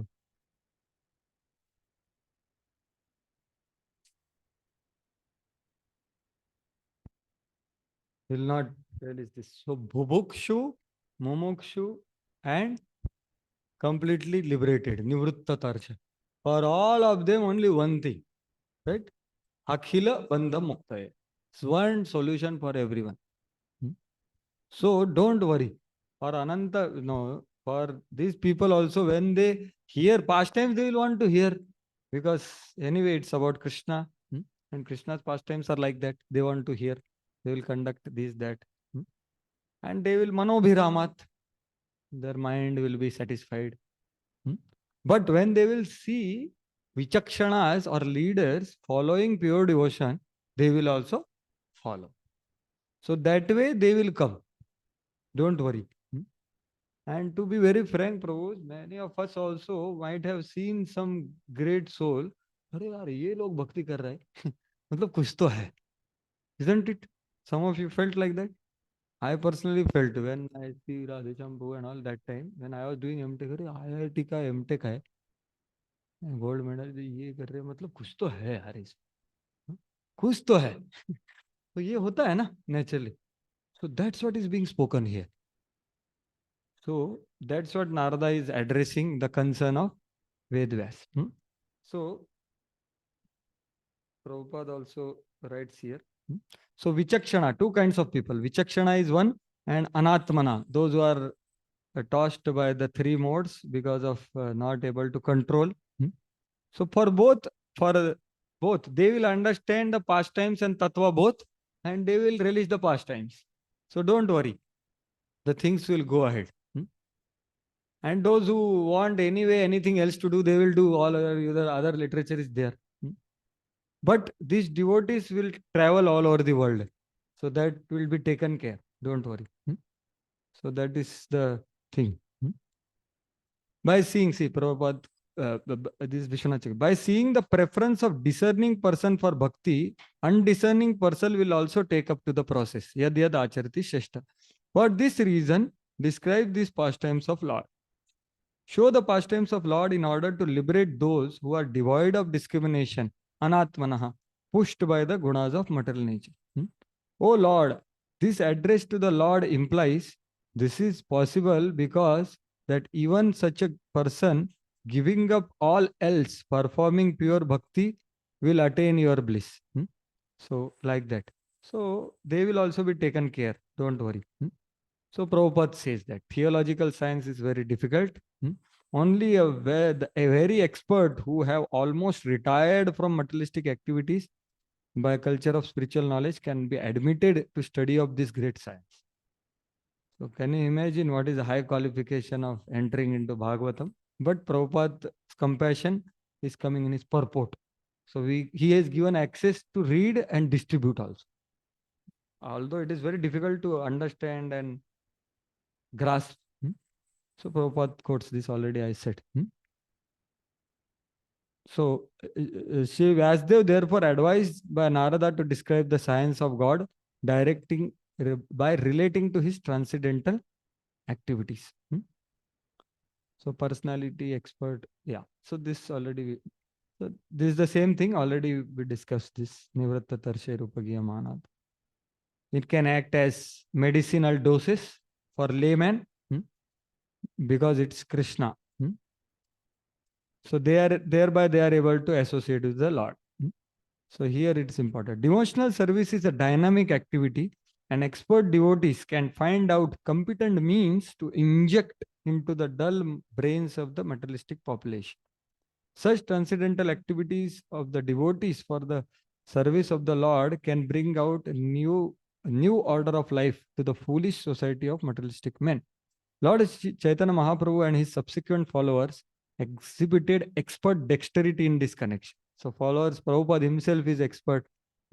So he took only one book, can you imagine, to the West that time. Only Bhagavatam he took, right? And I think Easy Journey to Other Planets, I don't know. But he has written already, but whether he took it or not, I don't know. Only Bhagavatam he took. That is his faith. To go to the West where they don't know who is Krishna, what to speak of Bhagavatam. But he had that. So we have to try to find out all these things. This is our responsibility to try to inject. But before that, we have to inject, we have to put more. So now Vedvyas may object, but according to Bhagavad Gita 3.26, what is that? Na buddhi bhedam janayet. Don't disturb the mind of those like karma adhikar. So thus it is forbidden to give up karma. Because if you forbid people to do karma, they will incur sin. How are you saying that, Prabhu? You are saying yad yad achariti sheshta, but this Anatman fellow, he will see something and sentimentally will follow, give up his dharma. And then he will incur sin. So in answer to that, Narada is answering this verse, which is very famous, right? Tyaktva sadharmam charanam bhujam hare bhajan thapate tato yadi yatra kvava badra bhuttamushakim ko vartha apto bhajatam swadharmataha. Yeah, please read the translation. One who has forsaken his material occupations to engage in the devotional service of the Lord may sometimes fall down while in an immature stage, yet there is no danger of his being unsuccessful. On the other hand, a non-devotee, though fully engaged in occupational duties, does not gain anything. Yeah. So now for whom this verse is meant, 3.26, don't disturb their uh, mind, because they are very much attached to karma. And so that instruction is coming in which chapter? Third chapter. Third chapter is pure bhakti?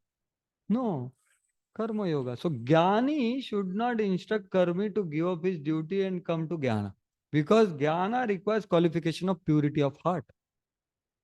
But bhakti can be practiced by anyone, provided star, if you are able to give the faith on bhakti, then you can disturb. Not that you are doing bhakti, you can disturb. No. Do you have faith to actually inculcate that faith in his heart? Then you can disturb.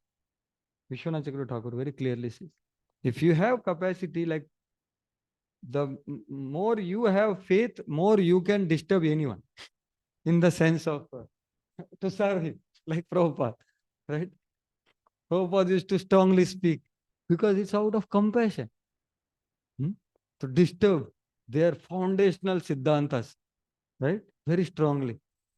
So, because Prabhupada only says that the Lord is telling here not to disturb, in that purport, Prabhupada only says, but the devotees are Lord are more merciful than the Lord, and they will anyway tell even the unqualified people to practice bhakti, right?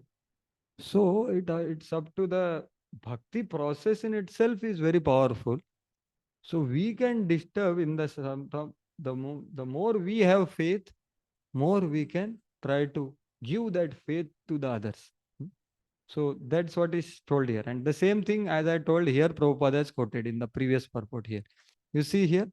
So expert physician does not make any compromise with the patient by allowing him to take partially what he should not at all take. This is 15th verse, last part, bro. So this is expert physician means what? The practitioner of pure devotional service. So he is expert. He will not give what patient is asking. पथ्य हो उसको नहीं देगा, अरे नहीं practical इसको पथ्य में बंद करने को बोलूंगा तो भाग जाएगा. Like that. So not like that. He will not give what, like Lord is telling this verse. This verse is quoted from Bhagavatam only. Lord is telling this verse to whom? Devatas. After this, recently this verse 6. What is this? Is 6:18:50, I think. Not 18. 6:17:50 or whatever. 6:9:50. So their Lord is telling Devatas who have come to him, telling that, my dear Lord, please don't take our prayers seriously. They are pure devotional, but we want Amravati for your exam, for your information. So Lord chastises them that only after pleasing, after getting my darshan, no intelligent person doesn't want anything. But you are all fools. You want something, but I am not fool. I am an expert doctor. I will not give you what you want immediately. You have to do all this difficulty. Go to him, you get humiliated, beg his bone, then make it. No? So this is the Supreme Lord. That verse only is quoted here. This is the translation of that verse from Bhagavatam. So Prabhupada also quotes that Bhagavad Gita.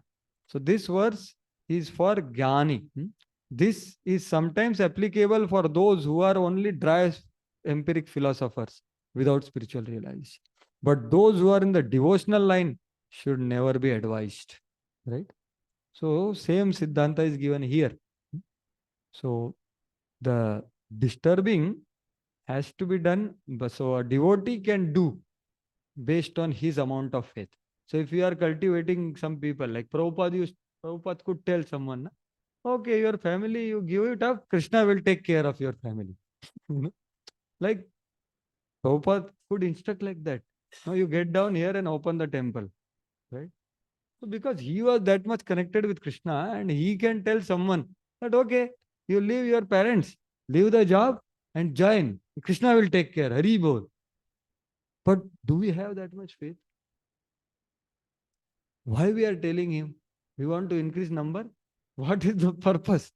We have to see what adhikar we have in bhakti. Then we can disturb. No problem.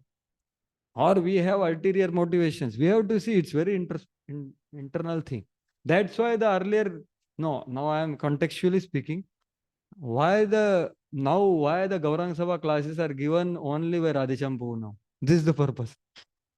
because other people might be speaking with faith is different, the experience is different, the realization is different. So effect will be different, audience will be different. So that is the point, that one can speak according to adhikar. That's why the best thing is you don't speak anything, you read Prabhupada books. You read and you repeat Prabhupada. Let him connect with Prabhupada. Prabhupada will give him that faith. Like that. So that is the case. So it's very important that when we are guiding some students or something, we have to be careful. What adhikar we have to say. And whatever adhikar we have, we can say, no problem. But we have to see that based on the scriptures. So, yeah. This one, this one. Yes, Prabhu.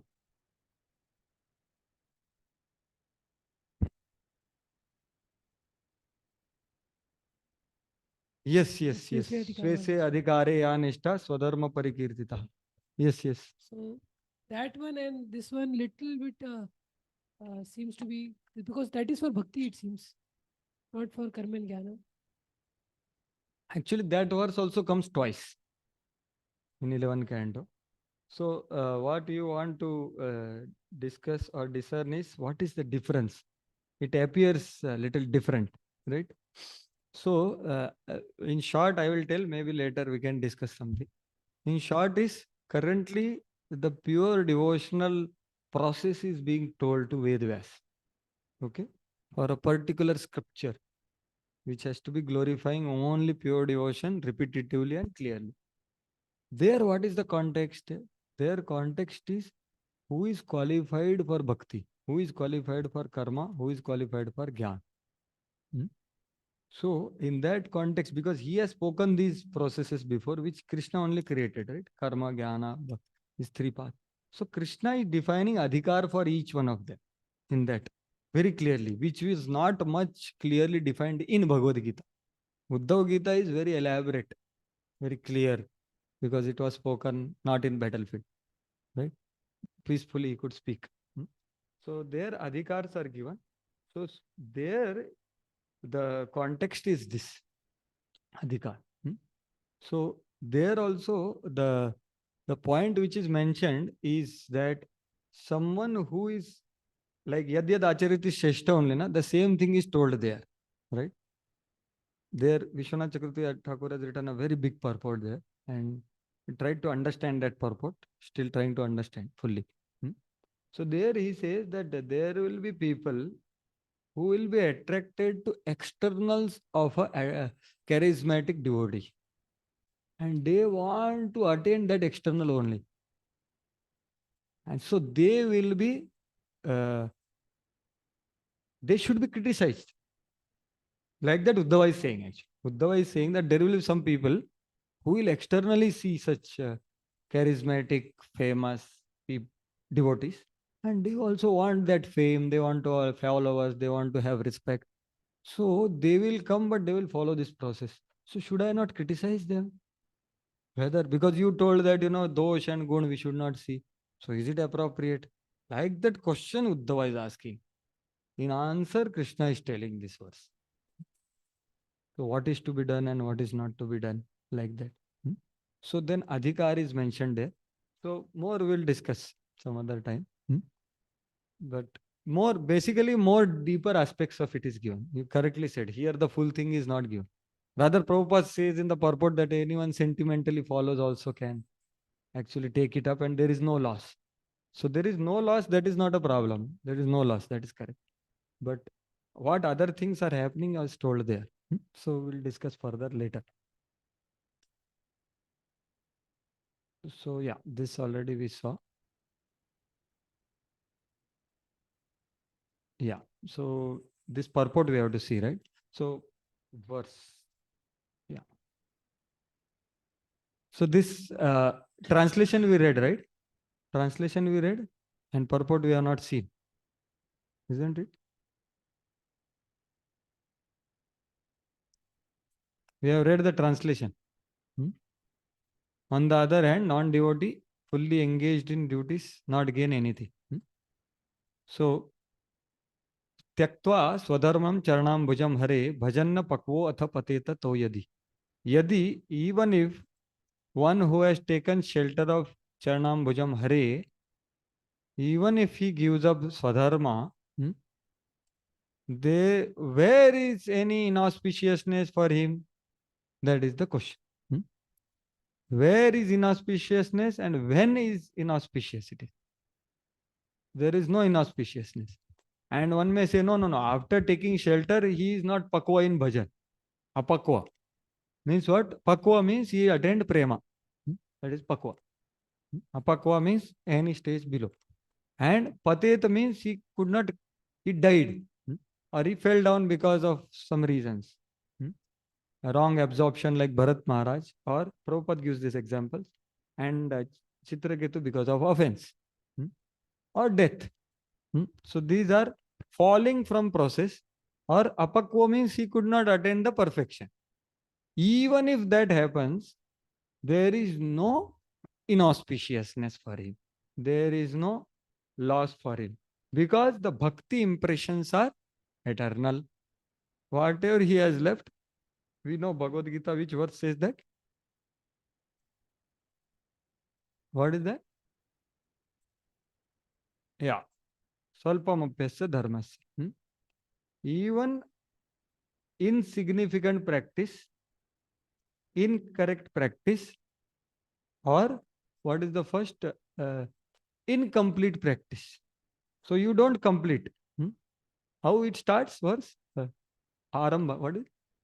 Neha abhikramana nasho. Abhikramana nash means you started but you didn't complete. That is incomplete. Pratyavayo means you commit some mistake, imperfect. So if you started the process but don't end, no loss. You will get result of whatever you have done and you can continue.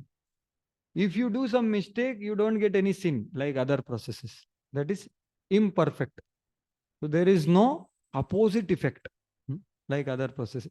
And third is swalpamapyasya. Insignificant endeavor in this direction will produce samsara, means one will get human form of life, right? He will not have normal samsara. So same thing is told. Where is the inauspiciousness for him? And then to more contrast it, it is told, what is gain for a person who is deeply following Swadharma without bhakti? So very heavy contrasts are told in all these verses. So that is this verse. So anyway, now it is 12:30 already. So we'll take break, come back by 12:45, and then last session we'll continue with these verses. Thank you very much. Srila Prabhupada ki jai. Pause for 15 minutes.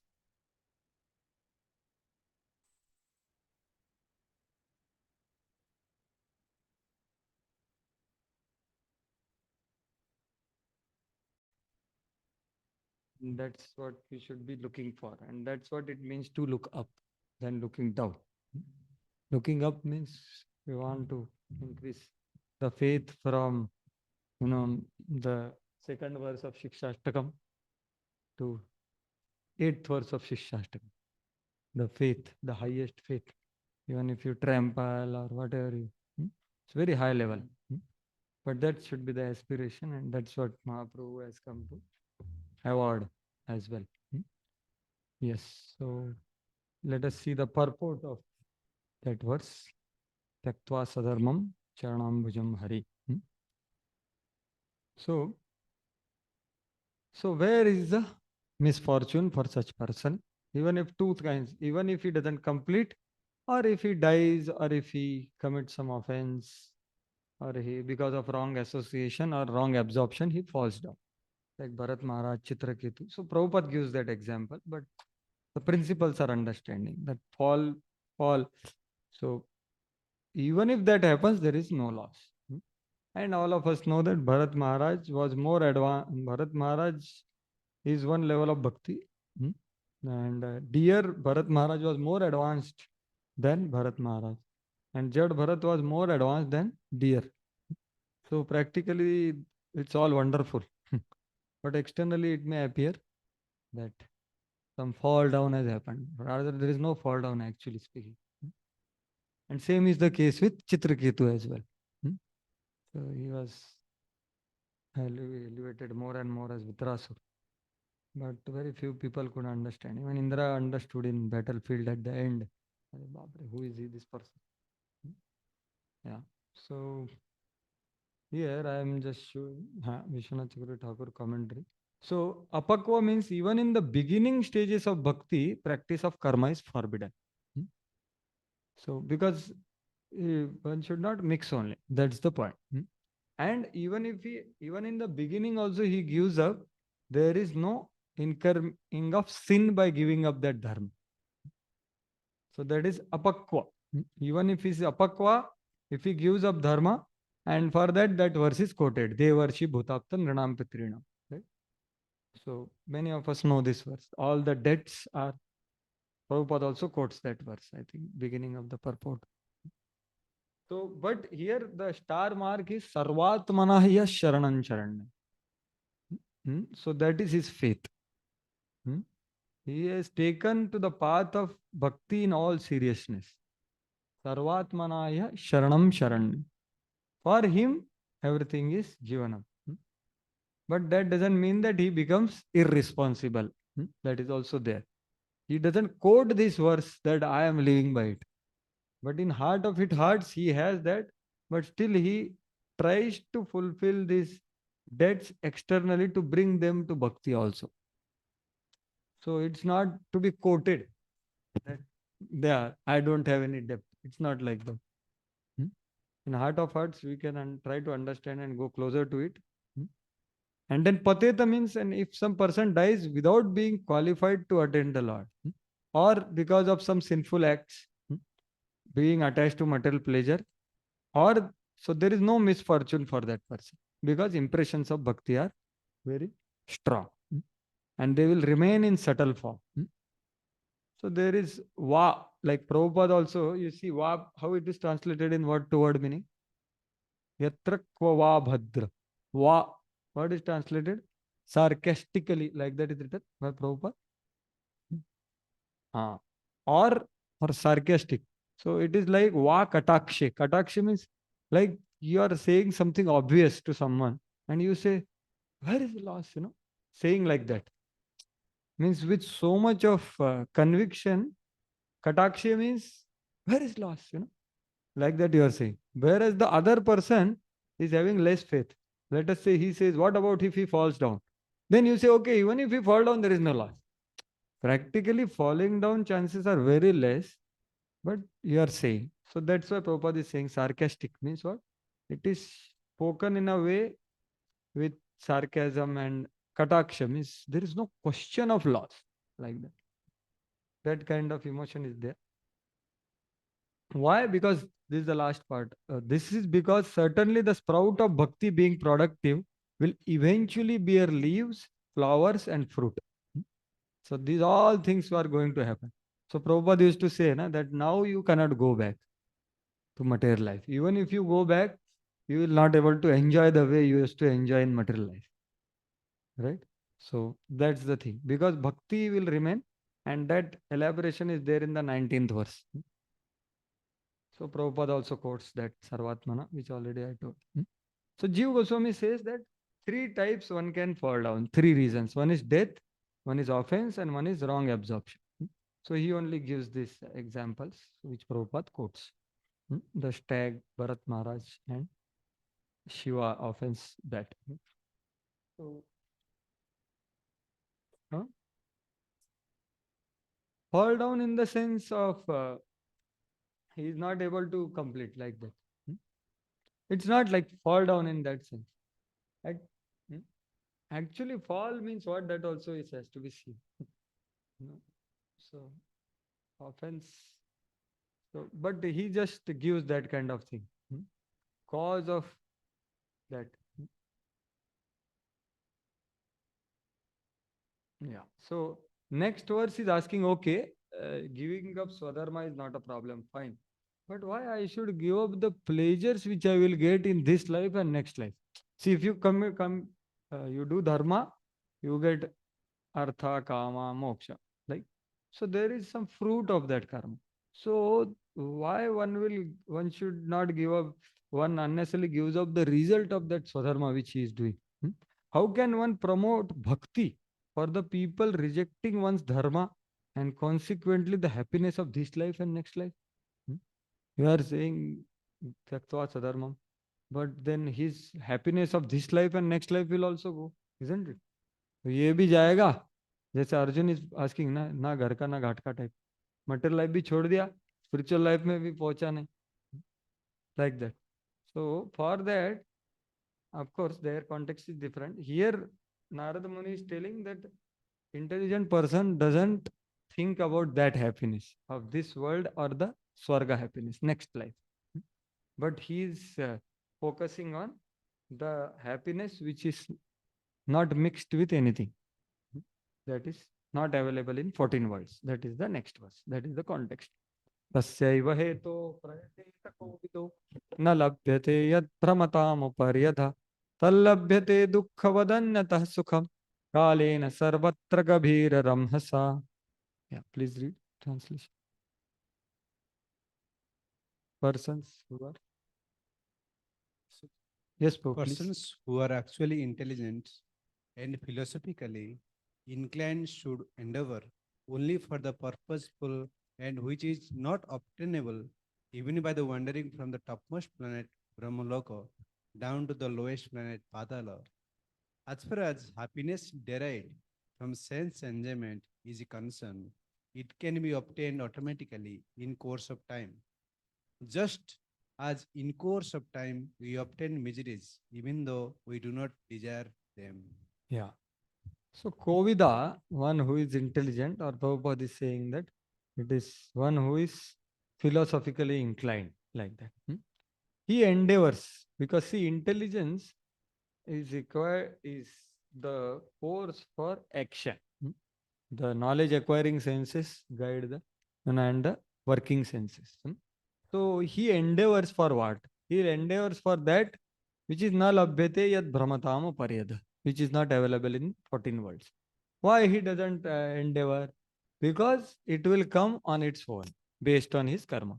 That is going to come.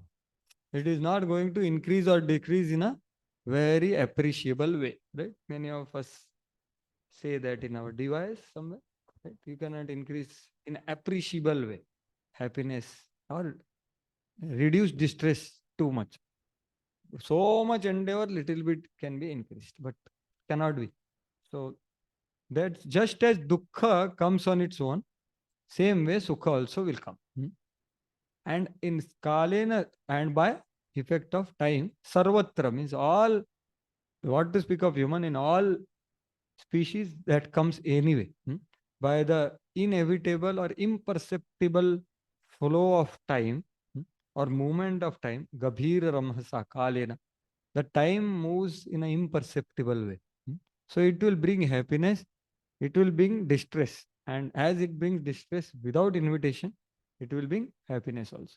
So Prabhupada in first part of purport, big part, he elaborates on the fact that how Janma Aishwarya Shuta Shribhir.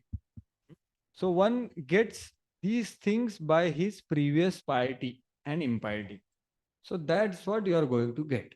There is nothing more that comes to distress or happiness. So that's why intelligent person knows this. So when I was in yoga here, where that time, first time I read this verse of Prahlad Maharaj, which is having the similar meaning. What is that? Sukham aityantikam datya deha yogena dehina sarvatra labhyate daivat yatha dukkham ayatnata. So when I read that, I was like shocked. Like, my Lord, what is this? The whole world is running for this one. And I was also running for that one to increase. But it is not going to increase. It's a very serious day. That was like shocking day for me. But my Lord, this is too much. 5-year-old boy is telling too heavy thing. That, just as dukkha comes, sukha also is going to come. Whereas every endeavor of every living entity in this world is Anandamaya Abhyasa. So why there is need so much to endeavor with so much of planning for this? So whole world is running for that. That's what Prabhupada is saying here. Every man everywhere is trying to obtain the greatest amount of sense enjoyment by various endeavors. So their endeavors, the first line of purpose. Then he is doing everything, some this life happiness, next life for the Somras. Nowadays they don't want Somras, they just want to go in Sputnik and do something. What happiness they get? It's all prestige only. Those 2-3 people who say or go, they don't get even Somras, which is actually pleasurable for some people. So there are various programs of sense enjoyment during this life and next life. But this will not happen because it is destined. So, and even if it is destined, that also is temporary. That's why there is a mixed. So philosophically inclined person must not be tempted by such changeable position. And he should try to get into permanent life of bliss and knowledge, where he will not be forced to come back to the miserable material world, either in this or the next planet. So that's how he is very clear in his vision and aspiration. COVID. So then Prabhupada is saying the miseries and mixed happiness of all living beings are only different degree and quality. So different variety and different quality. But no one is freed from birth, old age, disease, death. Similarly, everyone has destined happiness also. So one should not therefore waste time with these flimsy things. One should only endeavor to go back to Godhead. That should be the mission of everyone's life. So that's how he says. Now, the same verse is further elaborated. The previous verse was saying that there is no misfortune for devotee. So that verse is, that concept is being elaborated in the beautiful verse, which is 19th verse. So what 19th verse is telling? That this verse elaborates the point that there is no misfortune for the devotee. So very beautiful verse. Navai jano jatu kathanchana vraje mukunda sevyavan vayatanga samsmritin smaran mukundangri upaguhanam punar vihartumichennara sagraho janaha. Please read it. Please read. My dear Vyas. My dear Vyas, even though a devotee of Lord Krishna sometimes falls down somehow or other, he certainly does not undergo material existence like others, fruity workers, etc. Because a person who has relished the taste of the lotus feet of the Lord can do nothing but remember that ecstasy again and again. Yeah. So here the details are there. Last verse was speaking about the misfortune. Now, where is misfortune and what is misfortune? Both were. So that way it was sarcastically said. Now it is told further. The Mukunda Sevi, that is servant of Lord Mukunda, Hey Anga, oh my dear Vedvyas, Na Jatu Samsmrutim Kathanchana. He will never experience samsara like others. Anvayad. Anvayad means others who are not practicing bhakti, they are experiencing samsara, they are undergoing happiness and distress and rebirth. So devotee may appear also in similar way, but my dear Vyas, please understand that is appear similar, but it is completely different because Krishna is involved in this person's life. Krishna is enacting, giving happiness and distress to him. It is Bhagavad Datta. So Prabhupada writes a brilliant purport saying that, a person who is punished by the laws and person who is punished by personally are two different things by the king or whatever, like that example he gives here. So he doesn't undergo samsmruti like the outside person who is non-devotee. Anvayat, na vai jano jat. Like other people undergo samsmruti, but Mukunda Sevi doesn't undergo samsmruti like them. His happiness, his distress, or his rebirth, even his lower birth, Sridhar Swami says, even if he gets lower birth, that also is not to be condemned because Lord is involved. And we have so many examples like Chitraketu is a demon, Gajendra, but Lord is involved personally in that. So that is the first two lines, that it is Bhagavad Datta. So brilliant purport is it. But why it is said like that? That is the Next slide. So when he is undergoing happiness, distresses, or some samskriti, what he thinks that is given. Because when he was practicing Krishna consciousness before, so when he falls down, let us say externally, that's why we have to see what is exactly fall down. So what is exactly fall down according to, let us reflect first. What do you mean by someone fall down? What do you mean? What we can say? That okay, Prabhu. Well, fall down. What do you mean? Yes, yes. Yes. Yeah, so it is like happening right now for me. Very high level of fall down. I am asking little bit. Let's come little lower to our level also. Absorption from material to spiritual. Surely it's fall down. Actually, who was there? Who is the VIT dean? Ras Vigra Prabhu in Bhagavatam class was saying that only. That if you don't read Prabhupada books for 2 hours every day, then you fall down. Then I asked Prabhuji, today only I didn't read. He said, fall down means you could not be at that level of consciousness. Little bit down is also fall down. So I said, okay, fine, bro. Fine, your level is very high. For me, it was very fearful. And I said that, I am brahmachari 2 hours, I am not able to read. I don't know how many grihasthas I have heard. They might have felt very, my lord, yaar, 2 ghanta pada nahi to fall down. It's quite heavy it is to say. Prabhupada, Prabhupada has not said like that, at least. He has encouraged people to read 2 hours, but 2 hour reading every day, otherwise you will fall down. So fall down means what you are saying, at very high level. But we are discussing little lower than it. Yeah. Yes. Leaving the association of devotees. That Leaving the association of devotees. It can be for various reasons, but you will consider it to be fall down. So it's not very clear, right? Means it can be, it cannot be also. What you are saying, not chanting? Faith on the bhakti and then on the holy name. So not doing the do's of bhakti, Hmm. like that you are saying. Not chanting Hare Krishna. Okay. Any other? Doing the don'ts of bhakti, that is fall down. Any other thoughts? 10th offense, material attachment. Maintaining. So same is the case what Prabhu was saying. 10th offense. Huh? Separated from service means fall down. How? I didn't understand. Means what exactly you want to say?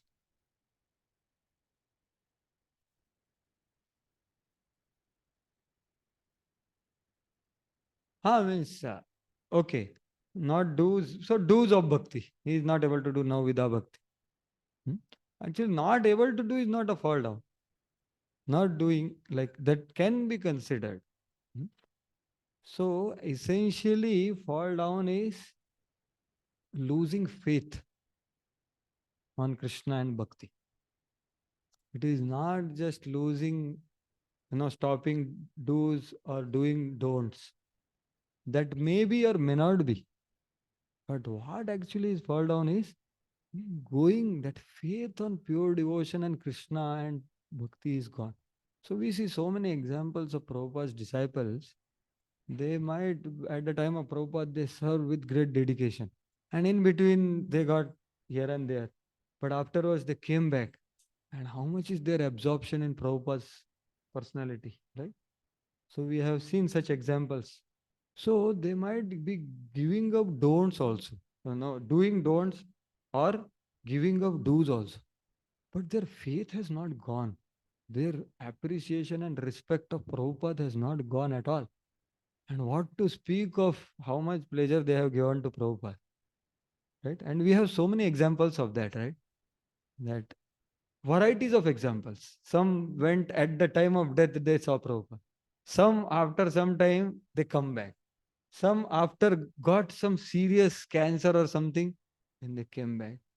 And we see that, so it is not so external. Hmm. So going the faith on Krishna and bhakti is going is fall down. Hmm. Because Krishna protects that only. Hmm.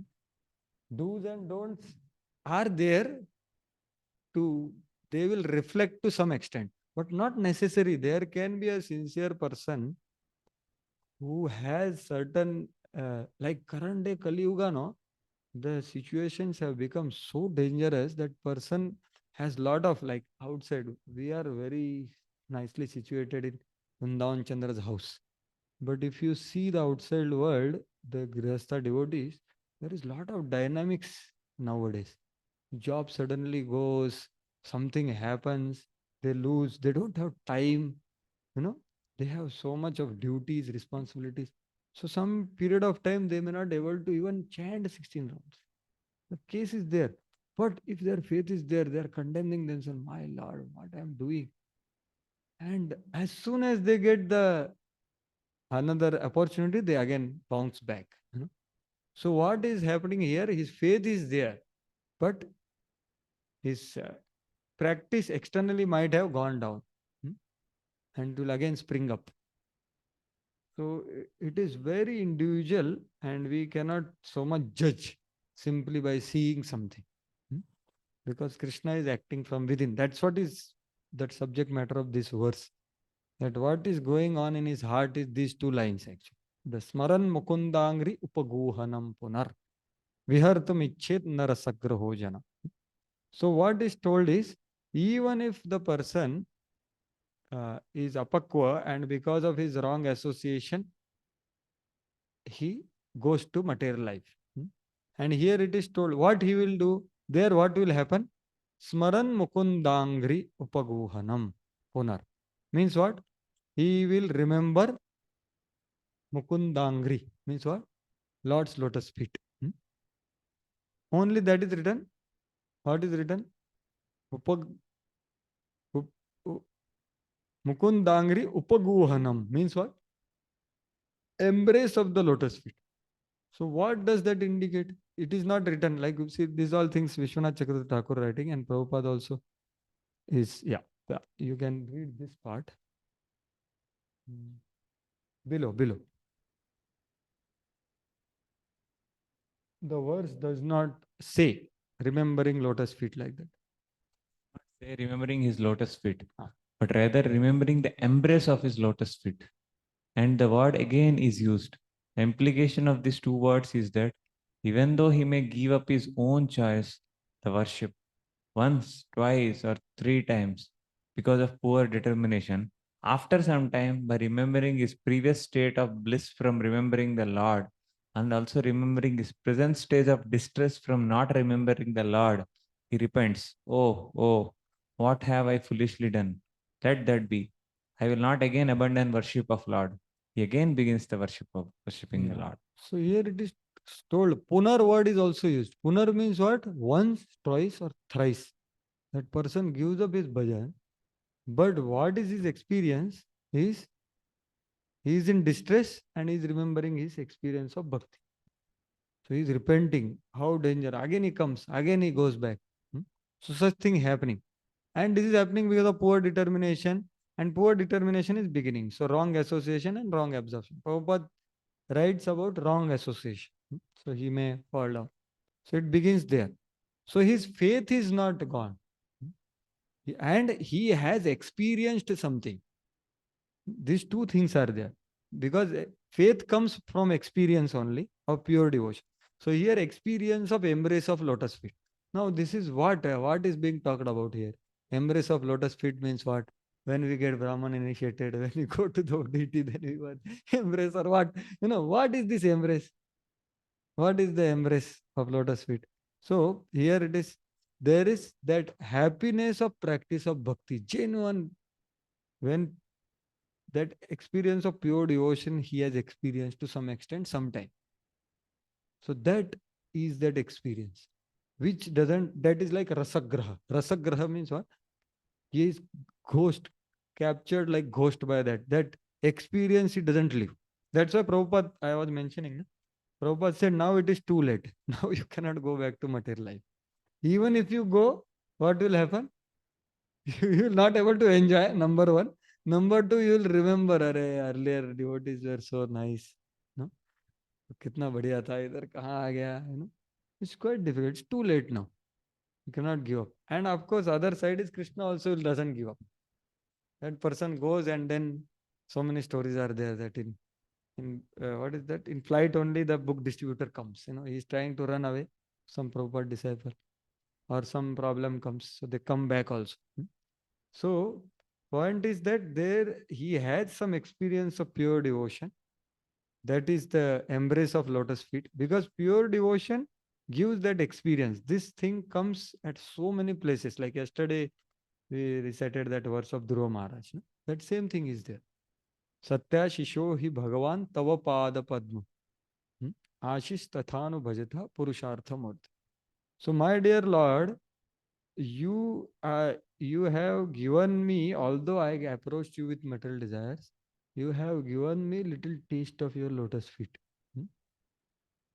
So that is the thing. So the taste of lotus feet is the experience of pure devotion as a reciprocation of the Supreme Lord. Whenever that person has practiced it, that remains with him like, and punha means again and again. It may happen once, twice, thrice, like that Vishwanath is writing very clearly. So that's why one again is used. So these two words are telling that. And not only that, what is written ahead is Smaran Mukundangri Upaguhanam Punar. So this is showing his faith.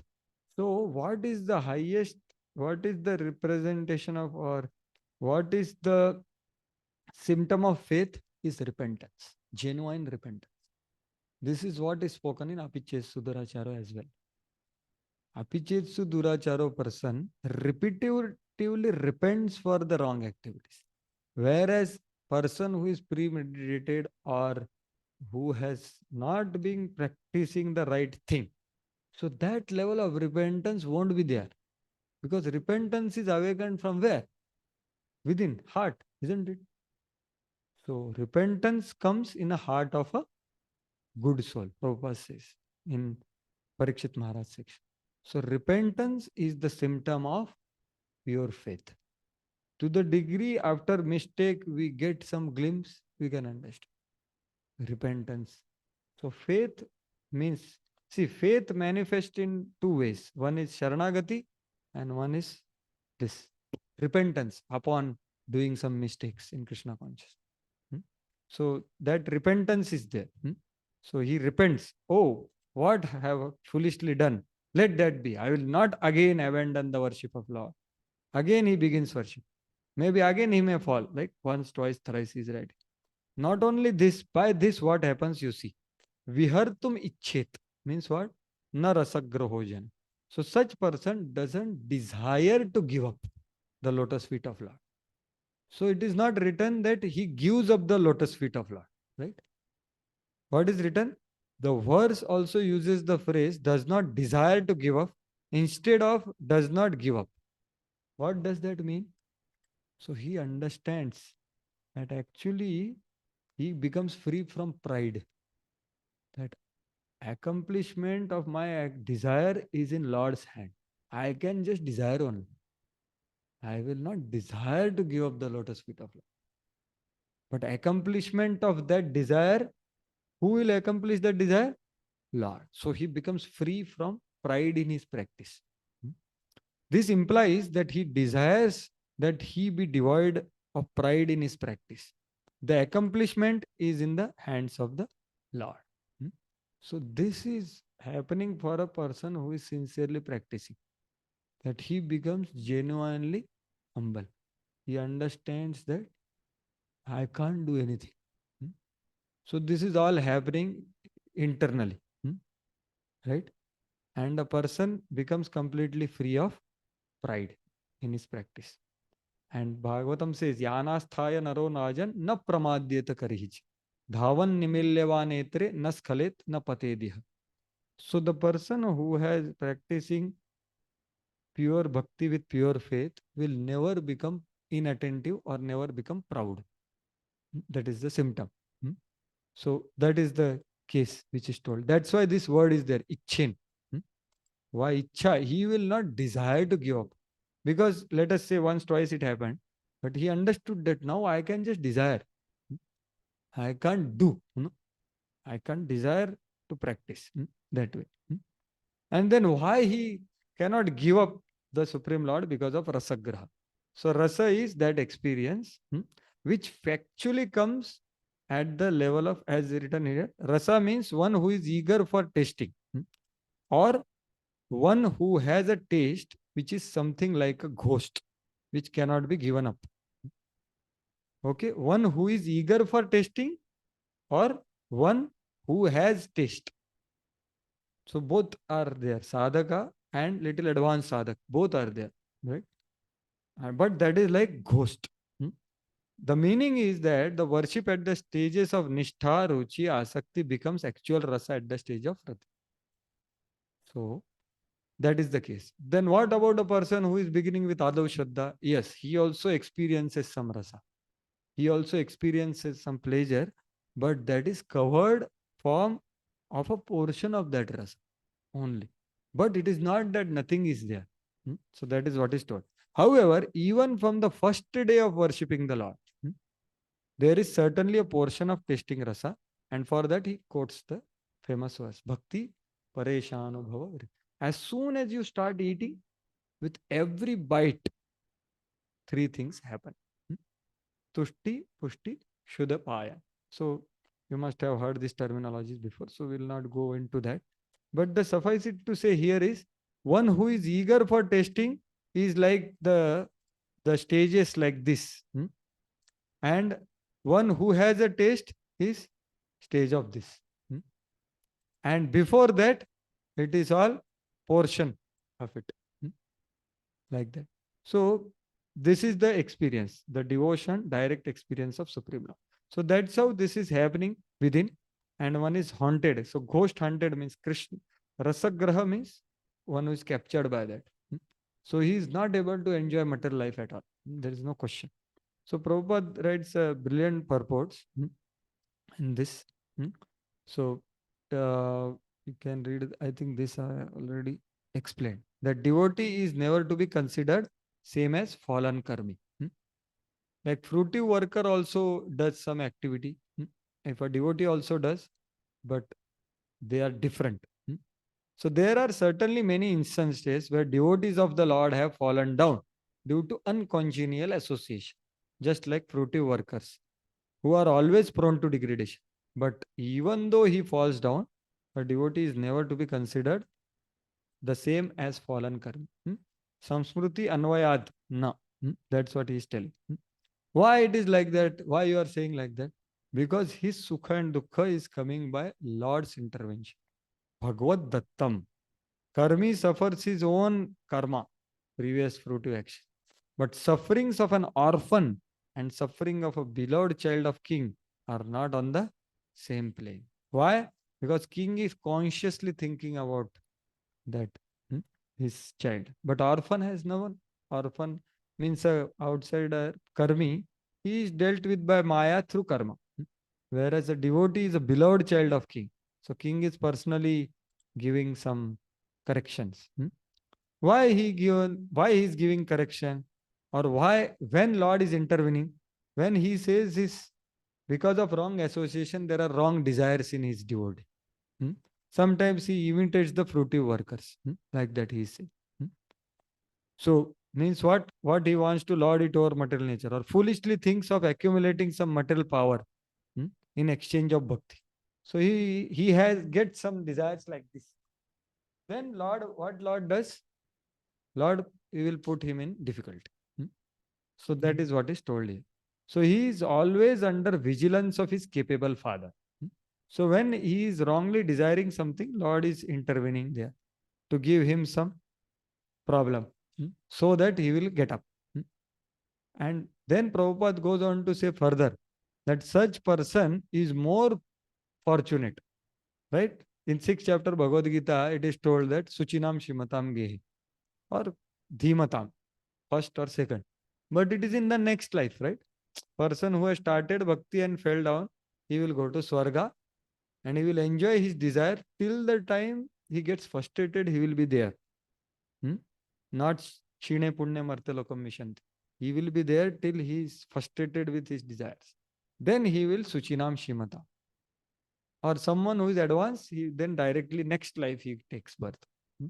But Prabhupada says, more than these two people, this person in this life who is chastised by the Lord, he is more fortunate than that. So Prabhupada is saying, you see here, a devotee in such position is not fortunate as one who is chastised by the Lord and put into position seemingly of helplessness. The devotee who becomes helpless by the will of the Lord is more fortunate than those who are born in good families. So fallen also there are many cases, right? So that is the case. The fallen devotees born in good family may forget the lotus feet of Lord because they are less fortunate. But the devotee who is put into forlorn condition is more fortunate because he swiftly returns to the lotus feet of the Lord, thinking helpless all around. So helplessness is the symptom of no pride, which Vishwanath Chakravarti Thakur was saying. He becomes completely prideless. Accomplishment is in hand of Lord. So that's the thing. So the devotee's life, if we are trying to sincerely practice, the happiness and distress as will come as a result of the aparad. The distress and happiness is proper practice of bhakti, not by karma. So that's what is told here. Tvad avagami na vetti bhavad uttha shubha shubhayoho. So these are the Shrutis praying. Your follower, my dear Lord, they don't undergo Shubha Ashubha like outsider. But they are that Shubha Ashubha in their life comes by Bhavaduttha. Means it is coming from you directly. Like personally, Lord is taking interest and he is putting a devotee in forlorn condition. So Prabhupada always used to quote that verse, no? When his factory got burnt. So yasyaham anugrunnami harishyet. So forlorn condition. And then he ends with this. Pure devotional service is so spiritually relishable that a devotee becomes automatically interested in material enjoyment. This is the sign of perfection in progressive devotional service. See, this is a very interesting statement. Sign of perfection in progressive devotional service. So perfection is generally is the last, right? So, but the experience of pure devotional service is the perfection in progressive devotional service. So that's what yesterday we were discussing, that the satisfaction or happiness is there in the progressive practice of pure devotional service. So the sign of perfection is that pure devotional service is spiritually relishable. Spiritually relish is there in that. It is not just material happiness. It is a spiritual happiness, spiritual encouragement. Right? So that is what is this rasagraha being translated. So if you say all other processes, there are spiritual relish in that their spiritual happiness is there. But the effect as pure bhakti has, that much they cannot catch the person. That much strong impressions are not there in the other processes. Only in this process such thing is there, where the person becomes fully caught by that ghost because of that experience. So that is what is told. And that's why Prabhupada says, where he says that one will be dragged to success. Which book he says that? Bhagavad Gita online. Yeah. Where? Anyone knows? Oh, that same purport, huh? Okay, okay. That is in 6th chapter, I believe. But maybe in that purport only. Success is guaranteed and person will be dragged to success. So dragging is this rasagraha. Dragging. That ras will drag him towards perfection. From the beginning. So that's how Radhesham Prabhu was yesterday mentioning actually very nicely. I was wondering why these videos are being shown, what is going on. But then I understood, okay, WhatsApp issue is there.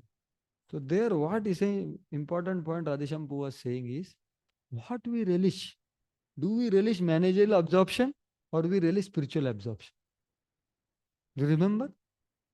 I was very clearly saying, This is all is dragging us in managerial absorption. And it is our responsibility. We have to do it, but our absorption is in directly spirit. Direct thing should be the absorption. And we do all other managerial service with God, responsibility and everything. But the spiritual absorption is more important. Right? So that's what is being said here, spiritually relishable, the pure devotional service. So that's what a pure devotee, very interesting statement to end. The pure devotee continuously remembers the lotus feet of Lord Shri Krishna and does not forget him even for a moment, not even in the exchange of the opulence of the three worlds. So this is Prabhupada is writing there in Radha Damodar, relishing the same lotus feet while writing this purport. And he is having nothing practically that time, right? So amazing purport of Prabhupada. So we have to be very careful to see the people who are really in forlorn condition. When the people are rejected by community, or we have to see in a very right perspective. If we don't see them as sadhus, we are doing offense. Apichet suduracharo bhajate mamanna bhav. What is happening within, we don't know. Actually, that person might be repenting and he is progressing like anything. And the whole world is criticizing and offenses are happening. So we have to be very careful actually to see things around us, because both things are understood here. How we see ourselves and how we see others. Right? So otherwise it will be very offensive.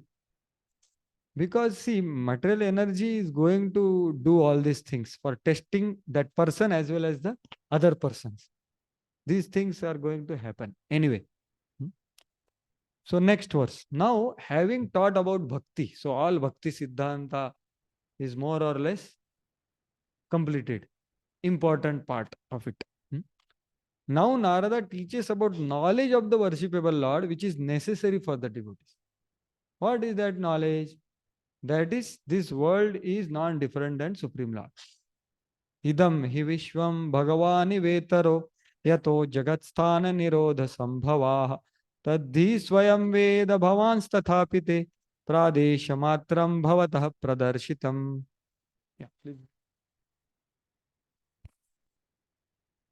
The Supreme Lord personally, the Supreme Lord personality of Godhead is himself this cosmos, and still he is aloof from it.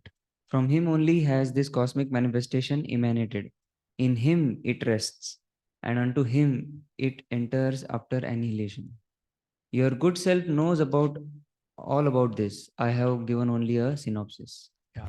So, Prabhus, this is the same substance given in 4th chapter of Bhagavad Gita. This is Achintya Bheda Abhed Tattva, which is prerequisite to practice pure devotional service. That understanding of it. Same thing is told here. 9.4 to 10, right? What is that? I am Maya Tatamidam Saram Jagat Vyaktamurtna, etc. I am in there in them. They are not in me. Still I am not in them. What is this going on? No, what is being spoken? Param Guhya. Same thing is given here, Param Guhya. And same thing is told in 9.26 also. What is that? Samoham Sarva Bhuteshu Name Dveshwastina Priya Ye Bhajanti Tumam Bhaktya Maite Teshu Chapya. Means what? Last line is what? Maite Teshu Chapya. Means I am in them, they are in me. So what is this being spoken? Has to be understood. That is Achintya Bheda Abhed Tattva. And that is the glory of pure devotion. That personal presence of Bhagavan can be invoked by the practice of pure devotion. Just as Prahlad could see the pillar, not pillar, but Narsimhadev. Whereas Hiranyakashipu could see pillar, energy of the Lord. So that is the Achintyata of Lord, that Lord can invoke the presence. So that knowledge is necessary, Narada is saying. And I will not tell you more, you know it. I am just giving a synopsis. Pradesha matram bhavatah pradarshita. I am just, Pradesh means I am telling this much of it. Pradesh means this. From here to here, I am telling this much. Idam hi vishwam bhagavan iva. Idam hi vishwam bhagavan. This world is material world, and he is the world. Sorry, the material world is the supreme Lord, and he is not supreme Lord as well. So, and from why he is not supreme Lord? Because it is manifested from supreme Lord. Jagasthana Nirodha Sambhav. That's why he is not. So, Tadhi Swayam Veda. You know all these things. So, I am just giving an indication of an important principle. You expand on it in your literature. So, this is important principle which Ved Vyas has spoken time again in Bhagavatam, which needs to be grasped. Right? So, Prabhupada writes a big purport. We may not see the entire thing. Some important things we may see because time is. And this already I told.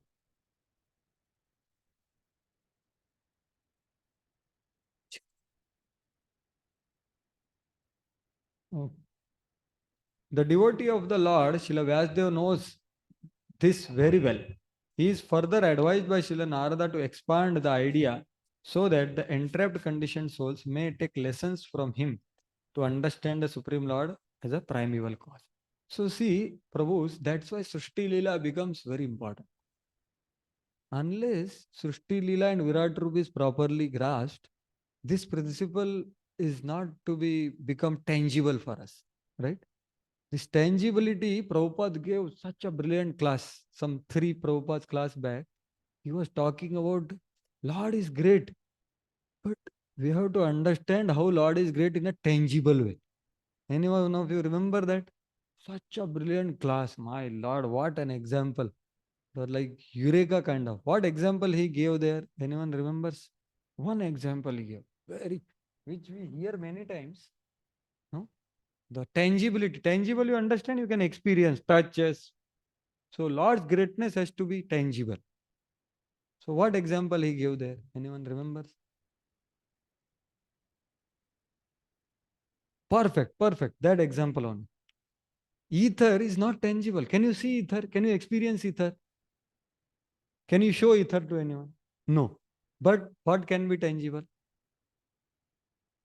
Sky, then earth. Sorry, air. Air can be tangible. You can feel but cannot see. Right? Then further on, fire can be seen, form. Then water can be tasted, and the earth, which can be smelled also. So this was tangibility he explained for cross elements which we can perceive. Similarly, what he told about the Lord.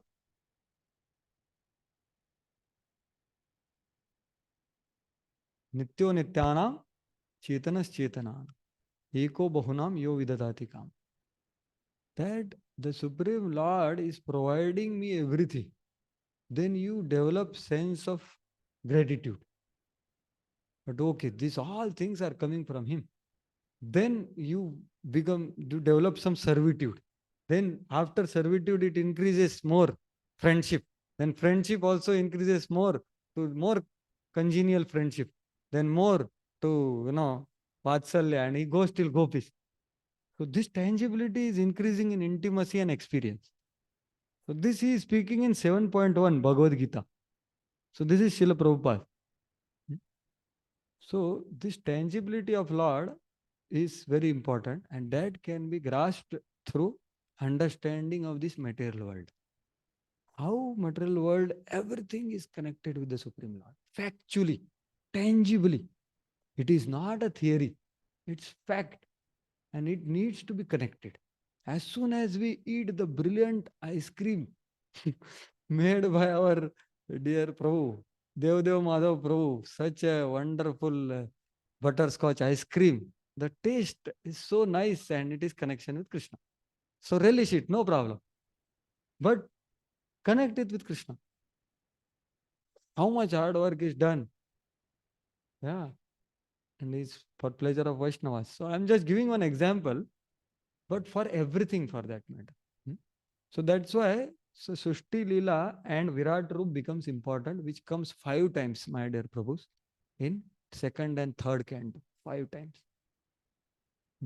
So that's why, because this principle is there, which will become more relevant. And the same thing is there in Bhagavad Gita, 7th and 8th chapter and 11th and 12th chapter as well. If you see carefully. What is Vibhuti Yoga? Same thing. where and how I can see you, my Lord, in this world? Right? That is the question. So that's the thing. So how Lord is connected? So energetic and energies like that. There is no, so Prabhupada punches Mayavadi also. The misguided living beings therefore must accept the supremacy of Lord and agree to render loving service to Him. For this they have been created. Without this, there cannot be any peace or tranquility in this world. Srila Vyasdev is advised by Srila Narada to expand this idea in Bhagavatam. In the Bhagavad Gita also the same idea is explained. Surrender fully to the lotus feet of the Lord. That is the only business of perfect human being. So this foundational principle has to be preached also very clearly, because of that only the good intelligence is being misused for exploiting and enjoying this material world, because of not seeing the hand of Lord in that. So after that he says that Vyas knows, last thing he said, you know everything, tathapi, I have just given this much to you, you expand. Why he knows? Because he is avatar. That is the next verse. Read the translation. Quickly. Yes, Prabhu. Next verse. This is perfect vision. You yourself can know the super soul personality of Godhead because you are present as the plenary portion of the Lord. Although you are birthless, we have appeared on this earth for the well-being of all people. Please, therefore, describe the transcendental pastimes of the Supreme Personality of Godhead, Sri Krishna, more vividly. Yeah. So he is telling that you are incarnation of the Supreme Lord only. So that's how you know everything. And you have appeared for purpose. So please, Adhiganya, Mahanubhavo Abhyudayo Adhiganyata means more vividly describe Krishna. So 90 chapters, the most biggest can do. Elaborate description of Krishna exclusively, and many times in between Krishna is there. And all other times Krishna is there pointing to that Krishna indirectly through other 9 topics. That's how he is glorifying elaborately. So Vyasdev also accepted spiritual master because he wants to set an example. Even Supreme Lord comes. That's what Prabhupada is bringing out, the importance of spiritual master principle, accepting. So I have said that one becomes successful by bhakti after giving up all dharmas. Now, if some devotee has some desire for some other dharmas, those dharmas will be produced by bhakti. This is explained in the last verse of his Siddhanta. Idam hi pumsas tapasashrutasya va svishtasya suktasya cha buddhi dattayoh avichyutortha kavibhir nirupito yaduttama shloka gunanuvarnanam. Yeah, read the translation. Learned circles have positively concluded that the infallible purpose of the advancement of knowledge, namely austerities, study of Vedas, sacrifice, chanting of hymns, and charity, culminates in the transcendental descriptions of the Lord, who is defined in choice poetry. Yeah. So here the important message is that all other cultural aspects or skills or activities or knowledge has to be utilized to glorify Lord. Even if other dharmas one is interested, they should be utilized for spreading the glories of Lord. So cultural aspect of Krishna consciousness is the theme of the purport. That all these things are there in the culture, right? So Prabhupada, such culture of knowledge, by culture of such knowledge, the human society can attain perfection. So all this learning art, science, philosophy, physics, chemistry, the first line. So, but it has to be used for Lord. So that's what is the, now Prabhupada said, cultural conquest. When the advancement of knowledge is applied in the service of the Lord, the whole process becomes absolute. So any kind of knowledge, but the use is like scientists can use they can do research, but prove the existence of God. That's why he opened BI and so on. So we know that pastime of Tamal Krishna Maharaj and Bhakti Swarup Maharaj, who was talking to Srila Prabhupada. That is also Kirtan. So that's what lastly Prabhupada says. Real utilization of advanced knowledge is to establish the glories of the Lord. That is the real import. Scientific knowledge engaged in the service of the Lord And all similar activities are all factually Hari Kirtan, the glorification of Lord. So Prabhupada only BI was instituted, and Prabhupada gave a lot of support and fund to BI. Lot of encouragement also. So that is what is how he ended the Siddhanta. Now he tells the Drishtanta, or to show his own example, that this is what I also experienced. Uh, so what Vishwanath says, now what he's going to say in next, I think 23 to 31. That is, there is no cause of pure bhakti other than fortunate mercy of devotees of the Lord. Austerity and other processes are not the cause. To illustrate this, Narada recounts his previous birth. So 23 to 31 is his experience of his previous birth. And he is giving all credit of all pure bhakti and his attainment for what? It is not because of any other tapasya or any other thing. It is only by fortunate mercy of pure devotees. That's what he wants to establish. So he is telling his story. So you can read the translation 23. Although 23. Oh Muni. in my past life, in the last millennium, as the son of a certain maidservant engaged in the service of Brahmanas who were following the principles of Vedanta, when they were living together during the 4 months of the rainy season, I was engaged in their personal service. Yeah. So here you can say he has become, he has started telling his previous life. That happened in previous kalpa actually. So that's what he has started telling. So this is the compassion that a great soul speaks about himself. It's very rare. So very confidentially he is revealing his personal story. And I was serving, all of us know this. So here the main is Shushrushani. So he was serving them who have come for staying there. Some Vedavadis. So these Vedavadis are devotees because they discuss Krishna Katha. That is mentioned. And I was just 5-year-old boy, but I was engaged in their service. So Sushrusha means both. Engaged in personal service as well as hearing. It means both. So Prabhupada also saying this, fortunate mercy of devotees. So his purport begins with that. Prabhupada's purport, if you see. The wonder of an atmosphere surcharged with devotional service to the Lord is briefly described here by Srila Narada Muni. So the atmosphere surcharged with devotional service means these Bhakti Vedantas came in his place for 4 months. And how it affected him. That's what he's telling. So Kali Yuga, the atmosphere is surcharged with what Prabhupada says? Faithlessness and opposition. In first canto, first chapter or somewhere, right? So that surchargedness is going to increase. But that also has influence.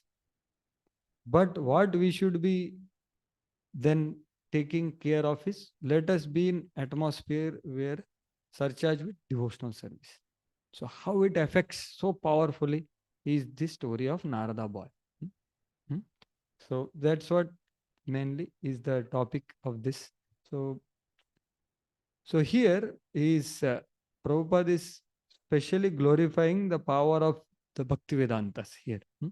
So one should therefore choose a bona fide servant of the Lord, constantly engage in his service.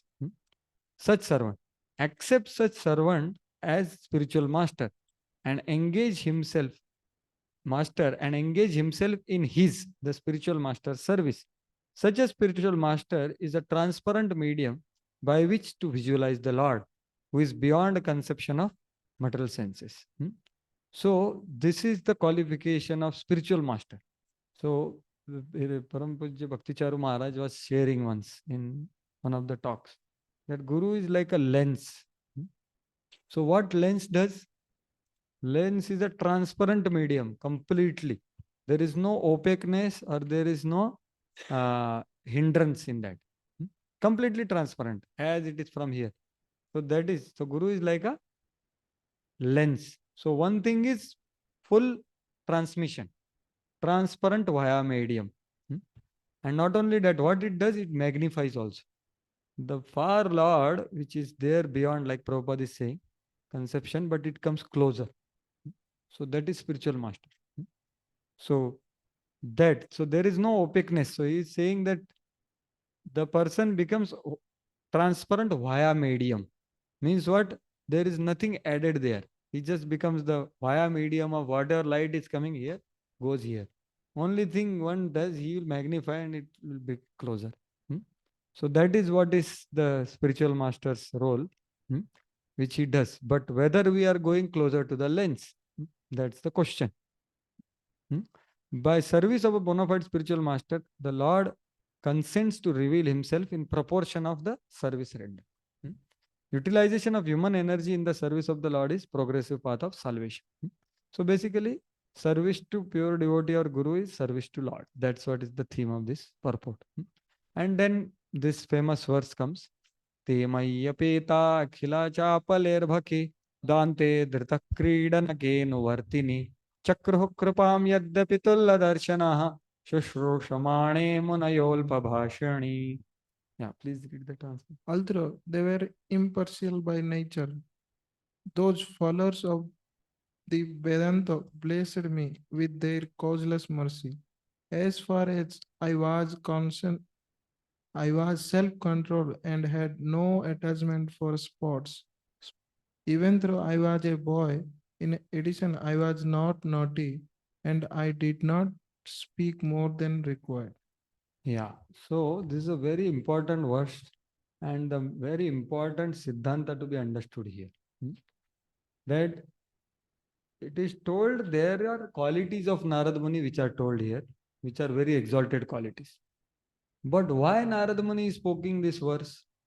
He is telling the quality of Bhakti Vedantas to be Tulya Darshinaha. Chakruhu Kripam Yadyapi Tulya Darshinaha. So Chakru means they awarded me their Kripa, although they are Tulya Darshina. Means what? Impartial by nature. So impartial means they are at so level high devotion that they don't see who is qualified and who is unqualified. They can bestow mercy on anyone and everyone. So the glory is to them. Glory is not to the Narada boy. That's what Narada is speaking here. It is not that he had qualities, that's why he got mercy. No. It is because they desire to bestow mercy, that's why he got mercy. And because of mercy, he developed the qualities. So this is very important Siddhanta to understand, which is corroborated by Srila Vishwanath Chakravarti. And he says that this verse should not be explained in the other way. Otherwise, the whole theme of why Narada is telling, can you imagine Narada will speak about himself? He will never speak. He wants to glorify the power of atmosphere which is surcharged with pure devotion. So he is not speaking about his qualities. He is speaking about glory of Bhakti Vedantas. So they are Nirgun. They are giver of Nirgun Kripa. So they gave me what 5-year-old boy, let him hear Harikatha. So he used to come and he used to sit there. Okay, let him hear. Like that, these feelings in their heart, that's how the qualities came in him. Not that the qualities were the cause of the mercy. No. So this is extremely important to understand. Otherwise, the whole bhakti process is to receive grace and act to receive grace. So we need to become qualified, but the sadhana is to attract grace only. Bhakti is a part of grace. It is not a part of accomplishment. It is not part of attainment, but it is a part of receiving. So that's what is being said here. Actually, our initiation verse, this was discussed. This in the sense, the qualities to be developed, and we have to develop these qualities. It's not that, okay, Bhakti Vedantas will come and bless me, then I will develop. No. But the Siddhanta is the glory of pure devotee. And next, all purports you will find repetitively power of pure devotees is mentioned time and again. So you see here where clearly Vishwanath Chakravarti Thakur is saying, they are Tulya Darshina means what? They didn't see good temper, bad temper. Those who are praiseworthy, criticized. Those who have good conduct, who are sinful conduct. If they are discriminating, then they should not mercy to one and reject the disgust another. So, ऐसा नहीं है. Though the great devotees such as Bharat and Prahlad see equally but show mercy partially. So, but Bhakti Vedantas were not like that. So Bharat Maharaj gave mercy according to this is, I think, Jad Bharat is being spoken here. He gave differently, right? But these Bhakti Vedantas were not like that. Their first show of mercy did not depend on Narada's good qualities and show of respect. He developed the good qualities by their mercy. Then those qualities became cause of further mercy. So the qualities are helpful because he can receive more. But the source is them. All glories to Bhakti Vedantas. So one should not explain in this way because then the first mercy would be prejudiced. So very clearly shown. And Prabhupada also says that in purport, but very cryptically. We cannot catch clearly what Prabhupada is saying. So there are two types of mercy. First type of mercy is Sagun mercy, where a Vaishnava is discriminating. Okay, this person has good quality, I will give him mercy. These qualities are absent, I will withdraw the mercy. If bad quality is coming, they show hatred. But second type of mercy is they are beyond influence of material world to show mercy without such causes, without dependence on seeing material qualities. Since they see everything in the material world as same. And then he gives example. So this is a very important Siddhanta by which we can more seriously can associate with Bhakti Vedantas who visit here by grace of Radheshyam. So many great souls keep on coming here, right? So their association is very powerful. But are we taking benefit of their association? Is the question. What they can do is very high level. His Holiness Bhakti Vigyan Maharaj was telling that a person in level of prema can raise another person simply by seeing to his level. That power is there. But that doesn't mean that anywhere he sees, everyone comes. No. When he desires, he can bring. That is their power. Krishna has given that much to them. But are we eager to associate with them? Are we eager to understand and serve them? What they are speaking? So that's why it's very important to know what Narada is speaking here. It is not his glory. It is the glory of Bhakti Vedantas. And the 14 stages of Bhakti are told in this, which you learned in second chapter, right? Second chapter, what is that? Shushusho Shraddhadanasya and so on. Shunvata Swakata Krishna and Nashtaprayashu Avadrishu and so on. So there are stages of Bhakti. Here also they are mentioned. So here only 14 stages are mentioned. So first 4 stages of Bhakti are understood here. Mercy of devotees, Satam Kripa. Service to devotees, Mahat Seva, Shraddha and Guru Padashray. So 4 stages are there out of 14. So that's what is told in this verse. So Prabhupada, as I told you, Prabhupada also writes that, you see, these are Tulya Darshina. There is no enemy for them. There is no this. So the Vedantavadis initiated the boy. I think there is not translated. It is somewhere. You got? It's a very important statement.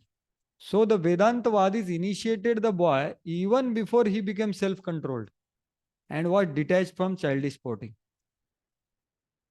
Is it clear?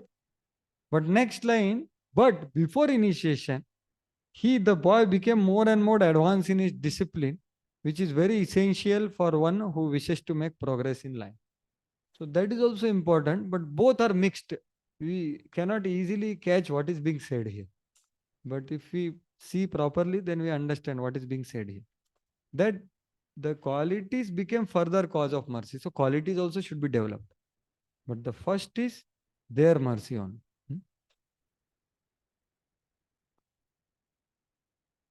And Prabhupada elaborates the training, importance of training, like that time this was there. And then the very big statement, powerful, very famous statement, without being self-controlled, without being disciplined, and without being fully obedient, no one can become successful in following the instructions of spiritual master. And without doing so, no one is able to go home back to Godhead. So that's why the whole purpose of developing quality is to execute the instruction of Guru. It is not for the sake of anything else. If it is required, we should try to execute the order of Guru. That's all. Because that's what is the purpose, right? Because of this, one will able to execute the order of Guru. So that's the key principle. Then he ate Mahaprasad. Read the translation. Once only, by their permission, I took the remnants of their food, and by so doing, all my sins were at once eradicated. Thus, being engaged, I became purified in heart, and at that time, the very nature of the transcendentalists became attractive to me. Yeah. So now, with their permission, he took some Mahamaha. And because of that, he got purified and he developed attachment to them. That's what is told. The nature of transcendence. So their dharma, if you see, evam pravrittasya vishuddha, tad dharma evatma ruchi prajayate. Means they are doing their dharma means they are doing Krishna Katha. That dharma became attractive to him. So that's why that stage is ruchi. Stage of ruchi, right? So tad dharma, their bhajan became attractive, not just their personality. What they are doing became attractive, right? So that's the point mentioned here. And then Prabhupada writes a brilliant purport that pure devotion is as much infectious in a good sense as infectious disease. So this is the power of their association. We will get infected without knowledge, provided we go in the zone of infection. Zone of infection, we have to go. So then we will get infected. Yeah, please read this. There are many things that you can read. There are many things which hinder one from entering devotional service. But by the association of pure devotees, all these obstacles are removed. The neophyte devotee becomes practically enriched with the transcendental qualities of the pure devotee, which means attraction for the personality of Godhead's name, fame, quality, pastimes, etc. Infection of the qualities of the pure devotee means to imbibe the taste of pure devotion always in the transcendental activities of the personality of Godhead. This transcendental taste at once makes all material things distasteful. Yeah. So the anartha nivrutti happened because of their infection. And the same thing is mentioned in Satam Prasangat verse, which I think you might have heard, right? Satam Prasangat Mahavirya Sammido. So there it is clearly mentioned that if we have such excellent association, then by excellent association and hearing Harikatha, that Harikatha causes anartha nivrutti. And then taste. And if there is an inferior association, then there is only bhajana kriya. Because that katha doesn't produce anartha nivrutti. So bhajan kriya continues. So that is the power of their association. So that is our hope. And if you want, please read this purport of Adi Lila 1.60. The same verse is commented by Srila Prabhupada, but in the different context. 3:25:25 and 1.60. Because this infection, see, infection, does it happen knowingly? Infection? Not much. Knowingly, maybe person knows that this is infectious area and he enters. That much knowledge is there. But when it happened, it's not the case. So, he says in Harinam Chantamani that who is sadhu? Sadhu is one in his heart. This Samvit and Ladini Shakti has descended, which is at the level of Sadhya Bhakti is practicing. So from his existence, these Shaktis keep on coming out. So even if you go close, you will get it, whether you know it or not. If you know, you are receptive, you can get more. But that's why that verse is there. Bhakta pada dhuli ara, bhakta pada jal, bhakta bhukta avashesha, teen mahabal. Why? Because in these things, that bhakti is saturated because of these two Shaktis. Samvit and Ladini Shakti is there in his heart and it is completely coming out without his knowledge. Whether he wants or not, it is nature of that bhakti on. Keeps on coming out of his existence. That's why we need to associate with them. Vapu, when it is possible, throw everything and go, because this is there with them. Hmm. So that is the power. And then we will, what is the symptom of getting purified? Attraction for Krishna's Nam Rup Gun Lila. That's what Prabhupada is clearly saying here. Hmm. Right? Attraction for Lord's past. Tad dharma ruchi prajayat. Right? So that is the case. And practice of pure devotion. Taste, imbibe the taste of pure devotion always. So this is that upaguhanam, which was mentioned earlier. Hmm? The devotee will remember the embrace of the Supreme Lord. That experience of happiness is given by the pure devotees. Whenever he is engaged in their service, he gets some experience. And that same thing is told in Bhagavad Gita, Yesham tu antagatam papam jananam punya karmana te dvandva moha nirmukta bhajante mam dridhavrata. So where the Mahat association is given in this verse? Antagatam papam jananam, where it is given? Jananam punya karmanam is mentioned, right? Punya karma means punya karma wale log. It is 7th chapter, 727, right? What is meaning of that? Dhrudavrat bhakti will be practiced when one becomes free. But when he will become free from all the sins. But when? By doing punya, right? What is meaning of that verse? Jananam punya karmanam. You have studied? You must have, right? Prabhupada writes in the purport. So what it means? Jananam punya karmanam means? Yeah, bhakti is entire, all Bhagavad Gita is bhakti on. What exactly that Jananam punya karmanam means? The activities which are pleasing to the great souls. Punya means to please. Punyo gandho prithivyam. Pleasing smell of the earth, I am that. So punya karmana here, pleasing activities to the great souls. So when someone did a little pleasing activity to some great soul, they glance at them, and by that glance, their all sins are destroyed. This is what is told in that verse. So, and then the Dridavrat and all comes. The point, what I'm trying to say here is the power of their association, the infection, and the potency they carry to remove, like so many songs they say, you know, what is that? Darshane pavitra karo e tomar gunana. That's what is told in that verse. So the power of pure devotion, that's what, and hearing from them, serving them, and inquiring from them. That's what is there. So Prabhupada also says that these all stages. Prabhupada says what Vishwanath is saying. So just till 31st, I think we can read, I think, and then we pause, and that's it. I think we cannot complete already time over, but at least this section will go through quickly. We'll not discuss purport or something. Please be there for a few more minutes. Read the translation. Next verse, 26.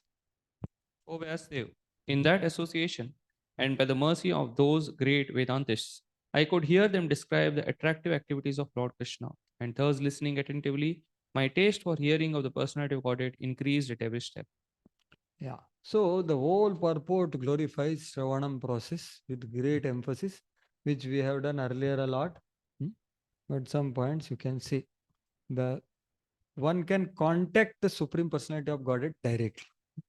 Right? That's the main point here, which Prabhupada writes. One can attain the highest perfection of life simply by attentive hearing of the transcendental pastimes of Lord from right sources. Like that. So you can read on your own. Next, 27. O great sage, as soon as I got a taste of the personality of Godhead, my attention to hear of the Lord was unflinching. And as my taste developed, I could realize that it was only in my ignorance that I had accepted gross and subtle coverings for both the Lord and I transcendental. Yeah. So the stages, as I told, 14 stages, he is going further in the stages, and now he has realized that I am not this gross and subtle body. Factually, he has understood that this is Like this laptop is different than my body. So he understands that his gross and subtle body is different. That kind of realization he has got. That okay, now I have to use the laptop in service of Krishna. Like that, he will use his body for bringing water for worship and mind to think about the Nam Rup Gun Lila of the Lord. Like that, gross and subtle bodies. That's what Prabhupada explains in purport. Along with, again, he talks about hearing, importance of hearing, etc. So he engages both gross body as well as subtle body in activities of service of the Lord. So earlier, that gross and subtle body engagement was not so easy, but now it became very easy. That's the symptom of his progress here. That engagement became very easy now. Such realization of transcendental activities is made possible by many years of apprenticeship in the devotional service. Okay, so this is one side. Now you see here attentively. But simply attraction of love for the personality of Godhead, as it was developed by Narad Muni by hearing, is highly effective. So many years of apprenticeship se jo ho sakta hai, that can happen very quickly by hearing. That's the power from right source as such devotees like Bhakti Vedantas. 28. Read the translation. Thus, during 2 seasons, the rainy season and autumn, I had the opportunity to hear these great souled sages constantly chant the unadulterated glories of Lord Hari. As the flow of my devotional service began, the coverings of the modes of passion and ignorance vanished. Yeah. So this is his level of love of God. So basically, if you see the 9 stages, then it is that. But there are 14 stages actually. So this is the last verse we'll see. I will just tell the 14 stages, the names which Srila Vishwanath Chakravarti Thakur has given. So I think it is not there in the. So it began with Mahat Satam Kripa. Okay. Satam Kripa was Bhakti Vedantas became merciful to that boy. That's the beginning. Mahat Seva. Then he did service. That is 23rd verse. Sushrusha Mani. 23rd verse. If you can look at your verses, you will understand. So these 2 stages are told in 23rd verse. Satam Kripa, Mahat Seva. Then Shraddha, Guru Pada Ashraya is in 24th verse. Okay. So faith and taking shelter of spiritual master. Then Bhajaneshu Spruha, the desire to do bhajan. And Bhakti and Anartha Apagamaha. And Nishtha and Ruchi. These are all 25th. No? There where he ate the remnants. That is the verse where these 5 stages are explained. Then Athasakti Ratihi Prema. So Rati is in 26. And right now what we read is 28. That is Prema. And then there are 2 stages further. Darshanam and Harer Madhurya Anubhava. That will be explained in the next chapter when he will see the Supreme Lord and taste the Supreme. So like that, there are 14 stages between these verses in which 12 stages are explained. So we will stop here. I cannot complete this thing. So anyway, maybe whatever is to be done, we can do. Either you can do self-study or something else we'll do. Okay. So we'll forgive me, I could not complete the syllabus, but I felt that we have to rush through, then it will not satisfy anyone. So thank you very much. Srila Prabhupada ki jai, Granthara Srimad Bhagavatam ki jai. Hare Krishna.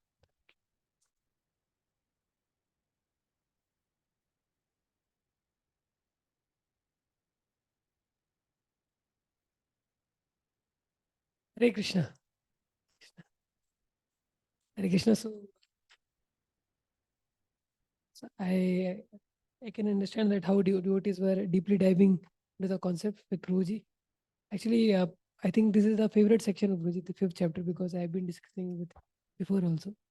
Prabhuji has a lot of insights into it, and I at least I was yesterday talking with my devotees also. They were also telling that so deep Prabhuji is telling everything from so many sources. So we are grateful to Prabhuji that for whatever he is Brahma Charatiti Brahmachari. So whatever he is doing contemplation on, he took us also in the same consciousness and made us also very deep for this period. And we could wish to continue it later also. So let us very heartily thank Santapa Gopuru for taking out his valuable time and giving us his valuable association. By one time loudly chanting the Hare Krishna Mahamantra. Hare Krishna, Hare Krishna, Krishna Krishna, Hare Hare, Hare Ram, Ram Ram, Hare Hare. I have sent all of you the mail rooms regarding the upcoming future this. OBA question has also been already mailed. So that OBA questions, all the units OBA questions are there in one file, which I have already sent on the group. So that can be seen. Still I have separately also sent. And the date for the next class will be from 22nd April to 26th April.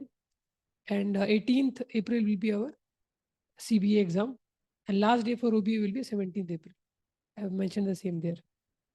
And the next section will be taken by His Grace Revati Patipur.